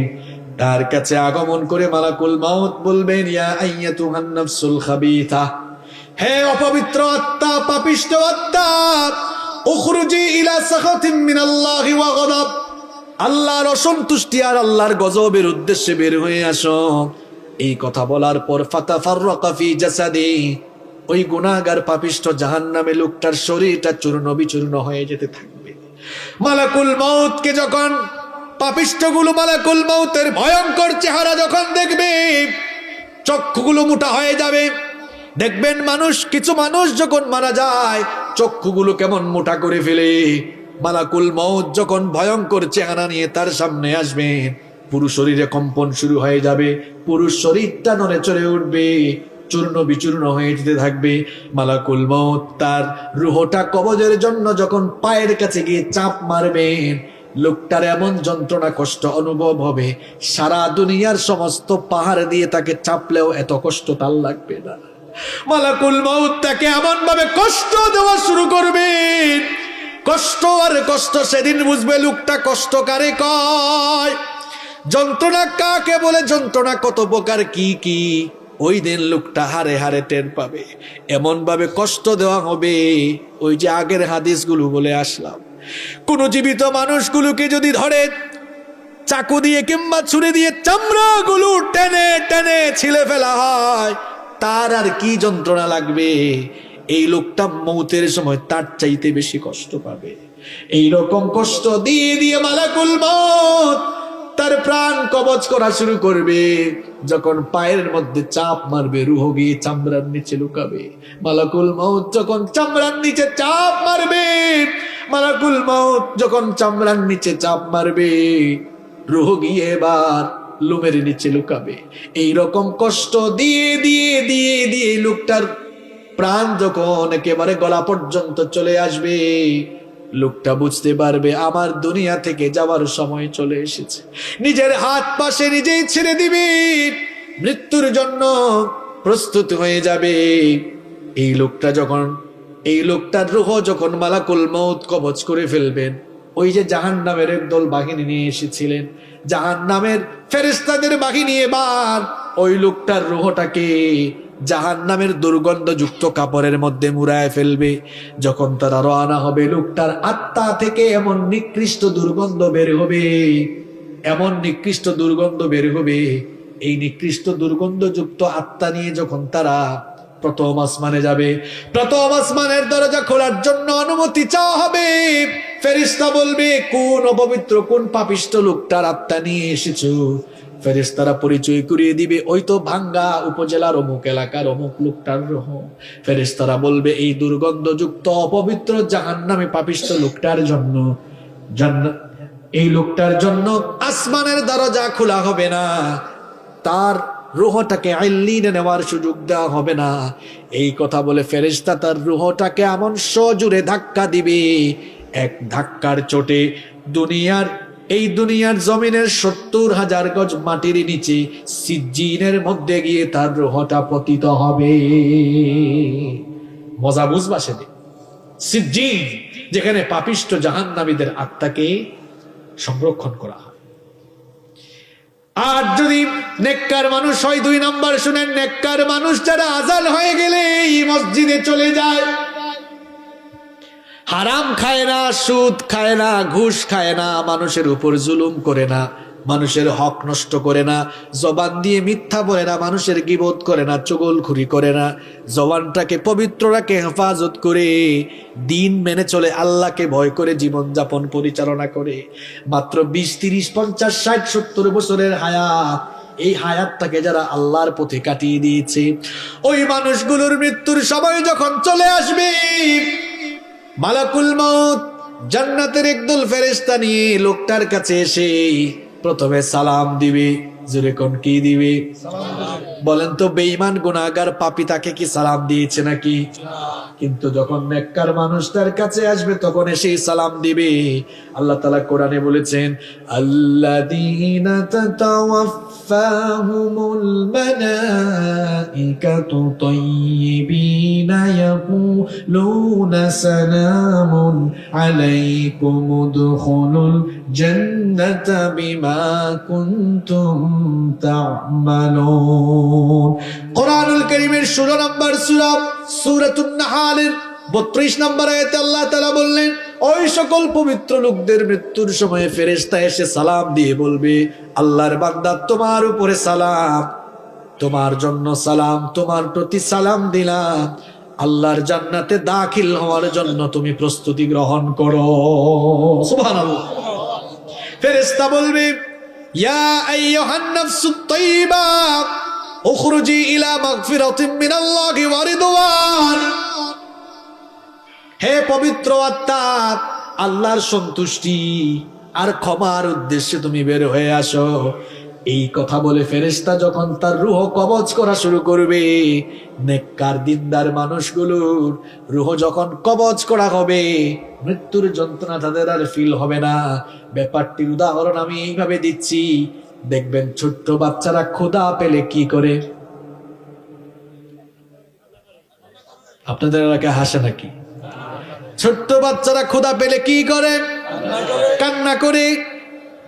কান্না করার পর মা যখন সন্তানকে কুলে নিয়ে দুধ খাওয়ায়, দুধ পান করায়, বাচ্চা তখন কি কান্না করে নাকি?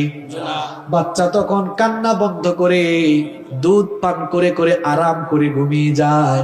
নেককার দিনদার আল্লাহওয়ালা মানুষ যারা, এদের মৃত্যুর সময় অবস্থা এমন হবে, একটি শিশু মায়ের কোলে দুধ পান করে যেমন আরাম করে ঘুমিয়ে যায়, ঠিক তেমনি ভাবে আল্লাহওয়ালা দিনদার মানুষগুলোর মৃত্যুর সময় ফেরেশতা এসে যখন জান্নাতের দৃশ্য তুলে ধরবে, জান্নাতের দৃশ্য দেখতে দেখতে দেখতে দেখতে আরাম করে সে ঘুমায়া যাবে। আল্লাহ এমন মৃত্যু আমাদেরকে নসিব করে দিও। আরো আসতে বলেন আমিন। তার রূহটাকে কবজ করার পর ফেরেশতারা এবার জান্নাতি ফেরেশতারা এবার ওই পবিত্র লোকটার রূহটাকে এবার জান্নাতি কাফনের কাপড় দিয়ে মুড়াবে, জান্নাতি কাফনের কাপড় দিয়ে মুড়াবে। আর এমন সুগন্ধ তার আত্মা থেকে বের হতে থাকবে, মেশকের সুগন্ধির চাইতে আরো সুগন্ধি বের হতে থাকবে। প্রথম আসমানে যখন যাওয়া হবে, প্রথম আসমানে যাওয়ার পর আসমানের দরজা খোলার জন্য অনুমতি চাওয়া হবে। ফেরেশতা আহলান সাহলান, ওয়েলকাম ওয়েলকাম মোবারকবাদ জানিয়ে দরজা খুলে দিবে আর বলবে কোন লোকটার রূহ নিয়ে এসেছো। এত সুগন্ধি ছড়ায়, চতুর্দিক থেকে শুধু সুগন্ধি বের হয়। ফেরেশতারা পরিচয় করিয়ে দিবে, ভাঙ্গা উপজেলার অমুক এলাকার অমুক লোক। লোকটা বড় নামাজি ছিল, আল্লাহওয়ালা ছিল, মা বাবার খেদমত করতো, আল্লাহকে ভয় করে জীবন যাপন করতো, কোনোদিন হারাম আর অন্যায় প্রতি জীবন যাপন করে নাই। ফেরেশতারা ওয়েলকাম করে যখন প্রথম আসমানের দরজা খুলে দিবে, এইভাবে একটার পর একটা দরজা খুলতে খুলতে 7 আসমানের উপরে ইল্লিন রয়েছে। ইল্লিন হচ্ছে আল্লাহওয়ালা মুত্তাকি পরহেজগার জান্নাতি মানুষদের রূহ সংরক্ষণ করার জায়গা। ফেরেশতারা সেখানে নিয়ে ওই লোকটার রূহকে সংরক্ষণ করবে। আর তখন তাকে বলা হবে, ইয়া আইয়াতুহান নাফসুল মুতমাইন্নাতু রজিই ইলা রাব্বিকি রাদিয়াতাম মারদিয়া ফাদখুলি ফি ইবাদি ওয়াদখুলি জান্নাতি। বলা হবে, হে প্রশান্ত আত্মা, হে প্রশান্ত আত্মা, আল্লাহর সন্তুষ্টির উদ্দেশ্যে বের হয়ে আসো, আল্লাহর নেককার বান্দাদের মধ্যে শামিল হও আর আল্লাহর জান্নাতের ভেতরে দাখিল হয়ে যাও। এটা হচ্ছে নেককারদের মৃত্যুর অবস্থা। 3 নম্বর কি বলেছিলাম? শহীদ। শহীদ যারা, এই দুনিয়ার সবচেয়ে বড় সৌভাগ্যবান হলো তারা। কারণ দুনিয়ায় যত প্রকারের মওত রয়েছে, যত প্রকারের মৃত্যু রয়েছে, সর্বশ্রেষ্ঠ মৃত্যু হলো শাহাদাতের মৃত্যু। কারণ সকল মৃত্যুর পরেই হিসাব নিকাশ আছে, বিচার আছে। আর শাহাদাতের মৃত্যুর পরে কোনো হিসাব নাই, বিচার নাই। বিনা হিসাবে বিনা বিচারে আল্লাহ শহীদদেরকে জান্নাত দান করে দিবে। শহীদদের মৃত্যুকালীন যন্ত্রণাটাও কেমন শুনে নেন। আল্লাহর নবী বলেছেন, যারা আল্লাহর দ্বীনের জন্য শহীদ হবে, আল্লাহর দ্বীনের জন্য জীবন দিতে গিয়ে মাঝে মাঝে তোমরা তাদেরকে দেখবে হাত পা কেটে হয়তো বাতিলরা তাদেরকে হত্যা করে ফেলবে, হয়তো তাদের দেহটাকে ক্ষত বিক্ষত করে নির্মম ভাবে হত্যা করা হবে, কাউকে কাউকে হয়তো ফাঁসিতে ঝুলাইয়া হত্যা করা হবে। তোমরা যারা দুনিয়াতে বাস করো, দুনিয়ার দৃষ্টিকোণ থেকে তোমরা মনে করো হয়তো লোকটা অনেক আযাব পেয়ে পেয়ে, কষ্ট পেয়ে পেয়ে দুনিয়া থেকে বিদায় হয়। নবীজি বলছেন, তোমাদের ধারণা ভুল। হাতের মধ্যে চিমটি কাটলে মানুষ যেমন সামান্য ব্যথা পায়, ঠিক তেমনি ভাবে শহীদ যখন দুনিয়া থেকে যায় তার চাইতেও আরো কম ব্যথা পেয়ে দুনিয়া থেকে চলে যায়। আর শহীদদেরকে আল্লাহ এমন মর্যাদা দিয়েছেন, আমি তো আগেই বললাম, শহীদদের কাছ থেকে আল্লাহ হিসাব করবেন না, বিচারও চাইবেন না। বিনা হিসাবে বিনা বিচারে আল্লাহ তাদেরকে জান্নাত দিবেন। শহীদি মৃত্যুটা হচ্ছে একটা পুল বা সাঁকোর মতো। এখানে আসার সময় একটা সাঁকো দেখে আসলাম, পুল দেখে ব্রিজ বুঝেন তো আপনারা? ব্রিজের কাজ হলো এক পাশের রাস্তা এক সাইডের সাথে আরেক সাইডের জুড়া লাগানো। শহীদি মৃত্যুটা হলো একটা সাঁকো, এই পারে দুনিয়া আর সাঁকোটা হলো শহীদি মৃত্যু। এই শহীদি মৃত্যুর মাধ্যমে সাঁকোটা পাশ দিলেই, সাঁকোটা পাশ দেওয়া মাত্রই আল্লাহর জান্নাতের দরজা খুলে যায়। এই জন্য নবীজি নিজেই শহীদ হওয়ার জন্য ব্যাকুল ছিলেন। নবীজি বলেছেন, আমার মনটা চায় জিহাদ করে করে আমি শাহাদাতের পেয়ালা পান করি, আবার যদি আল্লাহ আমাকে জীবন দেন, আমার ইচ্ছা হয় আবার জিহাদ করি, আবার শহীদ হই। আমার ইচ্ছা হয় আবার যদি আল্লাহ জীবন দেন, আবার আমি জিহাদ করে শহীদ হয়ে জীবনটা আল্লাহর রাস্তায় বিলায়া দিই। সুবহানাল্লাহ পড়তে মন চায় না? আল্লাহর নবীর সাহাবী ওমর রাদিয়াল্লাহু আনহু কি কম মর্যাদার সাহাবী? হ্যাঁ, কি মনে করেন আপনি? নবীজি এই ওমর রাদিয়াল্লাহু আনহুর ব্যাপারে বলেছেন, আকাশের মধ্যে কত তারকা আছে বর্তমান বিজ্ঞান কি বলতে পেরেছে নাকি? আল্লাহর নবী বলেছেন, কিয়ামতের আগে কেউ যদি আকাশের তারকাগুলো গণনা করে শেষ করতেও পারে, তোমরা মনে রেখো আমার ওমর মুসলমান হওয়ার পরে কত যে নেক আমল করেছে, আমার ওমরের নেক আমলগুলো গুনে গুনে কেউ কোনোদিন শেষ করতে পারবে না। ওমর রাদিয়াল্লাহু আনহুর ব্যাপারে নবীজি কত বড় কথা বললেন শুনেন। নবীজি বললেন, লা নাবিয়্যা ওয়ালা রাসূলা মিন বাদি, আমার পরে কোনো নবী নাই, আমার পরে কোনো রাসূল নাই। লাউ কানা নাবিয়্যাম মিন বাদি লাকানা উমার, আমার পরে কেউ যদি নবী হওয়ার যোগ্যতা রাখতো, আমার ওমর আমার পরে নবী হয়ে যেত। সেই ওমর রাদিয়াল্লাহু আনহু হাত তুললে কি দোয়া করতেন শুনেন। আমার আপনার খাসলত হলো আমরা হাত তুললেই দোয়া করি, আল্লাহ সম্পদ আরো বাড়ায় দাও, আরো কিছু হায়াত দাও, ছেলে মেয়েকে এইটা করো ওইটা করো, চাকরিতে বরকত দাও, ব্যবসায় বরকত দাও। আর ওমর রাদিয়াল্লাহু আনহুর মুনাজাতটা কেমন ছিল শুনেন। তিনি হাত তুললেই দোয়া করতেন, আল্লাহুম্মা রযুকনি শাহাদাতান ফি সাবিলিক ওয়াজআল মাউতি ফি বালাদি রাসূলিক। তিনি বলতেন, অগরাব আমাকে তুমি রাসূলের পবিত্র শহরে মৃত্যু নসিব করে দিও, আর মৃত্যুর সময় শাহাদাতের মৃত্যু নসিব করে দিও। দোয়া কবুল হয়েছে, রাসূলের শহরেই শাহাদাতের মৃত্যু তার হয়েছে। সুবহানাল্লাহ। আল্লাহর নবীর সাহাবীরা শহীদ হওয়ার জন্য এরকম পাগল পারা ছিলেন। এই জন্য শাহাদাতের তামান্না আমাদের দিলের ভেতরেও থাকার দরকার আছে না নাই? শাহাদাতের তামান্না যদি আমাদের দিলে থাকে, লাভটা হবে কি শোনেন। শাহাদাতের আকাঙ্ক্ষা যদি থাকে, যদি আপনি শহীদ না হন, একটা বেনিফিট আছে না নাই? নবীজি বলেছেন, মান সাআলাল্লাহু শাহাদাতি বিসিদকিন বাল্লাগাহুল্লাহু মানাজিলাশ শুহাদাই ওয়া ইম্মা তাআলা ফিরাশি। নবীজি বলেছেন, কারো দিলের মধ্যে, কারো অন্তরের মধ্যে যদি শাহাদাতের তামান্না থাকে, আর লোকটা যদি শহীদ না হয়ে বিছানায় মারা যায়, দিলের মধ্যে শাহাদাতের তামান্না থাকার কারণে আল্লাহ তাআলা তাকে শহীদি মৃত্যুর মর্যাদা দান করে দিবে। মরতেই হবে যখন, শহীদি মরণ দিও আমাকে। শাহাদাত জানি শুধুই জীবন, সে জীবন দিও আমাকে। মরতেই হবে যখন, শহীদি মরণ দিও আমাকে। আমাকে শহীদ করে সেই মিছিলে শামিল করে নিও, যেই মিছিলের নেতা আমির হামজা, খুবাইব খাব্বাব, আল্লাহর ছিল যারা অতি প্রিয়, শহীদ করে নিও। বলেন আমিন। যারা আল্লাহর রাস্তায় মারা যায়, আল্লাহ বলছেন তারা মরে না, তারা জীবিত। সুবহানাল্লাহ পড়েন। আল্লাহর পথে যারা জীবন দিল, তাদেরকে মৃত বলো না। কুরআনের পথে যারা শহীদ হলো, তাদেরকে মৃত বলো না। ওরা তো চায়নি কো আয়েশে জীবন, চায়নি কো তারা জুলুম শোষণ। আল্লাহর এই পৃথিবীতে তারা, আল্লাহর এই পৃথিবীতে তারা চেয়েছিল আল্লাহর শাসন, তাদেরকে মৃত বলো না।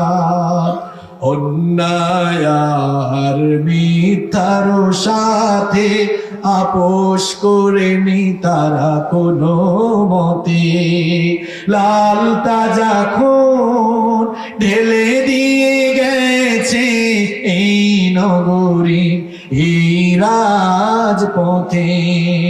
মৃত্যু তাদের কাছে নয় তো মৃত্যু আরেক নাম নবজীবনে। হে খোদা মৃত্যু এই বাসনা, হে খোদা মৃত্যু এই বাসনা।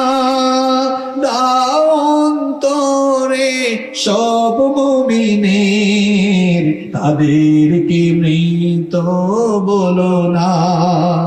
আল্লাহর পথে যারা জীবন দিল, তাদেরকে মৃত বলো না। নিষেধ করেছেন কে? নিষেধ করেছেন কে? এই মৃত্যু আমাদের কাছে আসবে না। মৃত্যুর বৈশিষ্ট্য আর মৃত্যু যন্ত্রণার ধরন বললাম। সর্বশেষ যে কথাটি বলতে চাই, আল্লাহর নবীকে প্রশ্ন করা হয়েছিল, মান আকিয়াসুন নাস ওয়া আহজামুন নাস। নবীকে প্রশ্ন করা হলো, নবী গো সবচেয়ে চালাক আর বুদ্ধিমানকে? এই প্রশ্ন আপনাদেরকে করলে ভাঙ্গার মানুষ তো চাঙ্গা জবাব দিবে, হুজুর কম বয়সে যারা মাল কামাইছে জায়গা সম্পদ বাড়ি গাড়ি করে ফেলছে, হারাই চালাক। এই উত্তর কি সঠিক? আপনি না হয় একটা বাড়ি বানিয়েছেন, একটা বাড়ি করতে করতে মানুষের 40-50 বছর সময় লেগে যায়। ধরলাম 60 বছর বাঁচবেন, 50 বছর লাগলো বাড়ি করতে, থাকবেন আর কয়দিন? কথা কর না কেন? এই 10 বছরে তো আরামে থাকার জন্য এত হারাম খড়ি করে যাচ্ছেন, আর কবরে কত হাজার কোটি বছর থাকবেন আপনি জানেন না। কবরের বাড়ি কি ভালো করে তৈরি করেছেন? নিজের বিবেককে প্রশ্ন করুন। আমি এমন বহু মানুষ দেখেছি, বাড়ি বানাচ্ছে বাড়িটা শেষ, আর কয়েকদিন পর উঠে যাবে, ওই সময় মরে গেছে। আছে? আল্লাহ নবীকে জিজ্ঞেস করা হলো সবচেয়ে চালাক আর বুদ্ধিমান কে? নবীজি কি জবাব দিলেন দেখেন, আকসারুহুম যিকরাল লিল মাউত ওয়া আকসারুহুম ইসতিদাদাল লিল মাউত। নবীজি বললেন, মানুষের মধ্যে সবচেয়ে চালাক আর বুদ্ধিমান হলো সে ব্যক্তি যে বেশি বেশি মৃত্যুর কথা স্মরণ করে মৃত্যুর জন্য প্রস্তুতি গ্রহণ করে। সুবহানাল্লাহ। মৃত্যু পরবর্তী জীবনটাকে সুন্দর করার জন্য মৃত্যুর প্রস্তুতি গ্রহণ করে অন্যায় ছেড়ে দেন, অপকর্ম ছেড়ে দেন, আজান হলে নামাজে যান। আপনার তো দিনটা শুরু হয় শয়তানের গোলামি দিয়ে। নামাজ আদায় করলে খুশি হন কে? আল্লাহ। নামাজ চাললে খুশি হয় কে? কিরে ভাই, ফজরের নামাজ ছাইরা দিয়া আপনি কারে খুশি করে দিনটা শুরু করছেন? ফজরের নামাজে গেলে খুশি হন কে? আল্লাহ। গোলামি হয় কার? আর নামাজে না গেলে গোলামিটা হয় কার? শয়তানের। আপনি কার গোলামি দিয়া দিন শুরু করেন? আরা সুরাতে মাইন্ডসেট জাত হলেও আপনি হচ্ছেন আসলে শয়তানের খাস গোলাম। নিজেকে আল্লাহর গোলাম বানান, আল্লাহর গোলাম বানান নিজেকে। 5 ওয়াক্তের নামাজ ছেড়ে দিয়ে শয়তানের গোলামি করে আল্লাহর গোলাম পরিচয় দিতে আপনার কি একটু লজ্জা শরম লাগে না মিয়া? আগে নামাজ ঠিক করেন। সালাত ইজ দ্য কি অফ সাকসেস, সালাত ইজ দ্য কি অফ প্যারাডাইস। নামাজ সফলতার চাবি, নামাজ জান্নাতের চাবি। যুবকরা, আজান হলে নামাজে যাইও ভাই, নামাজে যাইও। তোমরা নামাজের সামনের কাতারে থাকবা। তোমাদের এই বয়সটা চরিত্র গঠনের বয়স। আল্লাহ নবী বলেছেন, হাসরের মাঠে যখন আরশের ছায়া ছাড়া কোনো ছায়া থাকবে না, 7 শ্রেণীর মানুষকে আরশের ছায়ায় জায়গা দেওয়া হবে। তার মধ্যে এক শ্রেণী হচ্ছে ও শাবুন নাশাআ ফি ইবাদাতিল্লাহ। ওই যুবক যারা যৌবনকাল আল্লাহর ইবাদতে কাটিয়েছে, যুবকগুলোকে ডেকে ডেকে আল্লাহ আরশের ছায়ার নিচে জায়গা দিবেন। সুবহানাল্লাহ। আমার কলিজার টুকরা ভাইরা, যুবক ভাইরা যারা কলেজে বিশ্ববিদ্যালয়ে পড়ো, অনেকে এশার নামাজে যায় না, কয় পড়ার টাইম। তুমি এশার নামাজ আজান হয়ে গেলে মানে তোমার স্টাডি অফ করে দাও, বন্ধ করে দাও, নামাজ জামাতের সঙ্গে এসে পড়তে বসো, দেখবা তোমার মেধা শক্তি আরো প্রখর হয়ে যাবে ইনশাআল্লাহ। নামাজে যাইও। আর আমার বাবাদেরকে বলবো, অনেক বাবারা আছে আজানের সময় বিড়ি টানে, বিড়িটা ফু দেয়, ফুটে দেখে এটা কত দূর উপরে উঠছে। আছে এরকম? বাবারে, আজান হইলে নামাজে যাইয়েন। এই যে বিড়ি টানতেছেন, বিড়ি টানার মধ্যে মরে গেলে কি হবে? হ্যাঁ, আপনি আপনার মৌতের খবর জানেন?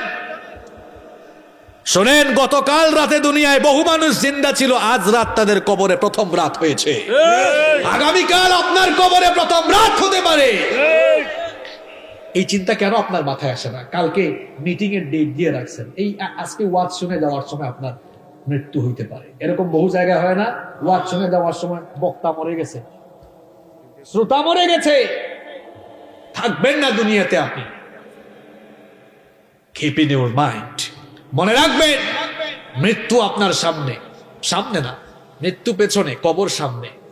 মৃত্যুটা পেছনে তারা করছে, যে কোনো সময় আপনাকে ধরে ফেলবে আর কবরে নিয়ে যাবে।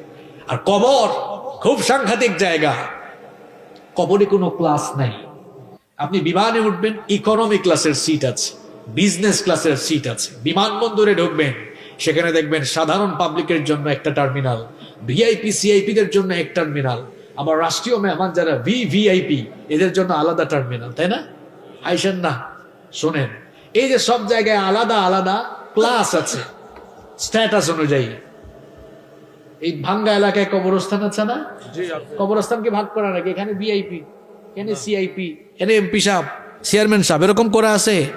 সবার কবর একরকম। খুব ভয়াবহ জায়গা কবর।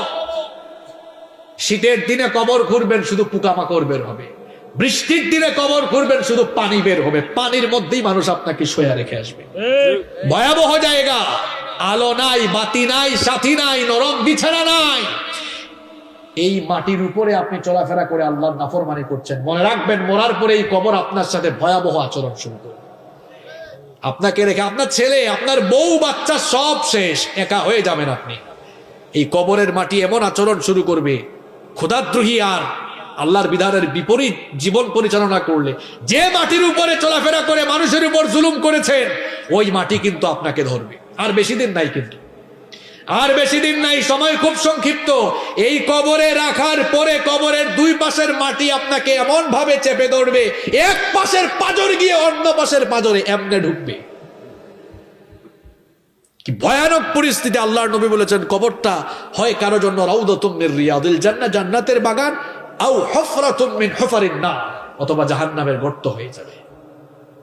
কয়দিন থাকবেন মি আপনি দুনিয়ায়? মানুষের হায়াত বাড়ে না কমে?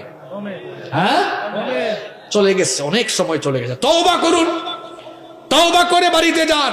আজকে যে মৃত্যুর কথা বললাম, এই মৃত্যুর ভয়টা, মৃত্যুর ভয় না, মৃত্যুর চিন্তাটা নিয়ে আসেন ভেতরে। শোনেন, কেন মৃত্যুর কথা বললাম আজকে? এই একটা জিনিস, মৃত্যুর চিন্তা যার মাথায় আছে সে অন্যায় করতে পারে না, এ হারাম খাইতে পারে না। সুদের টাকা নিয়ে আসলে বলবে, ভাই রে আমি মরে যাব, মানুষের জায়গা জমি দখল করবে না ক্ষমতা পাই। ভাই, যারা একটু ক্ষমতা পেয়ে মানুষের জায়গা জমি দখল করছেন, কবরে আপনি কত বিঘা জায়গা নিয়ে যেতে পারবেন? নিজের বিবেককে প্রশ্ন করুন মিয়া। বহু জায়গায় জমি তো দখল করছেন আপনি, কতটুকু জায়গা নিয়ে যাবেন? 3.5 হাত জায়গা মাত্র আছে আপনার জন্য। মৃত্যুর কথা স্মরণ করে আসুন, অন্যায় অপকর্ম ছেড়ে দিই, আর মৃত্যু পরবর্তী জীবনের জন্য আমল করে যাই। আল্লাহ তৌফিক দান করুন।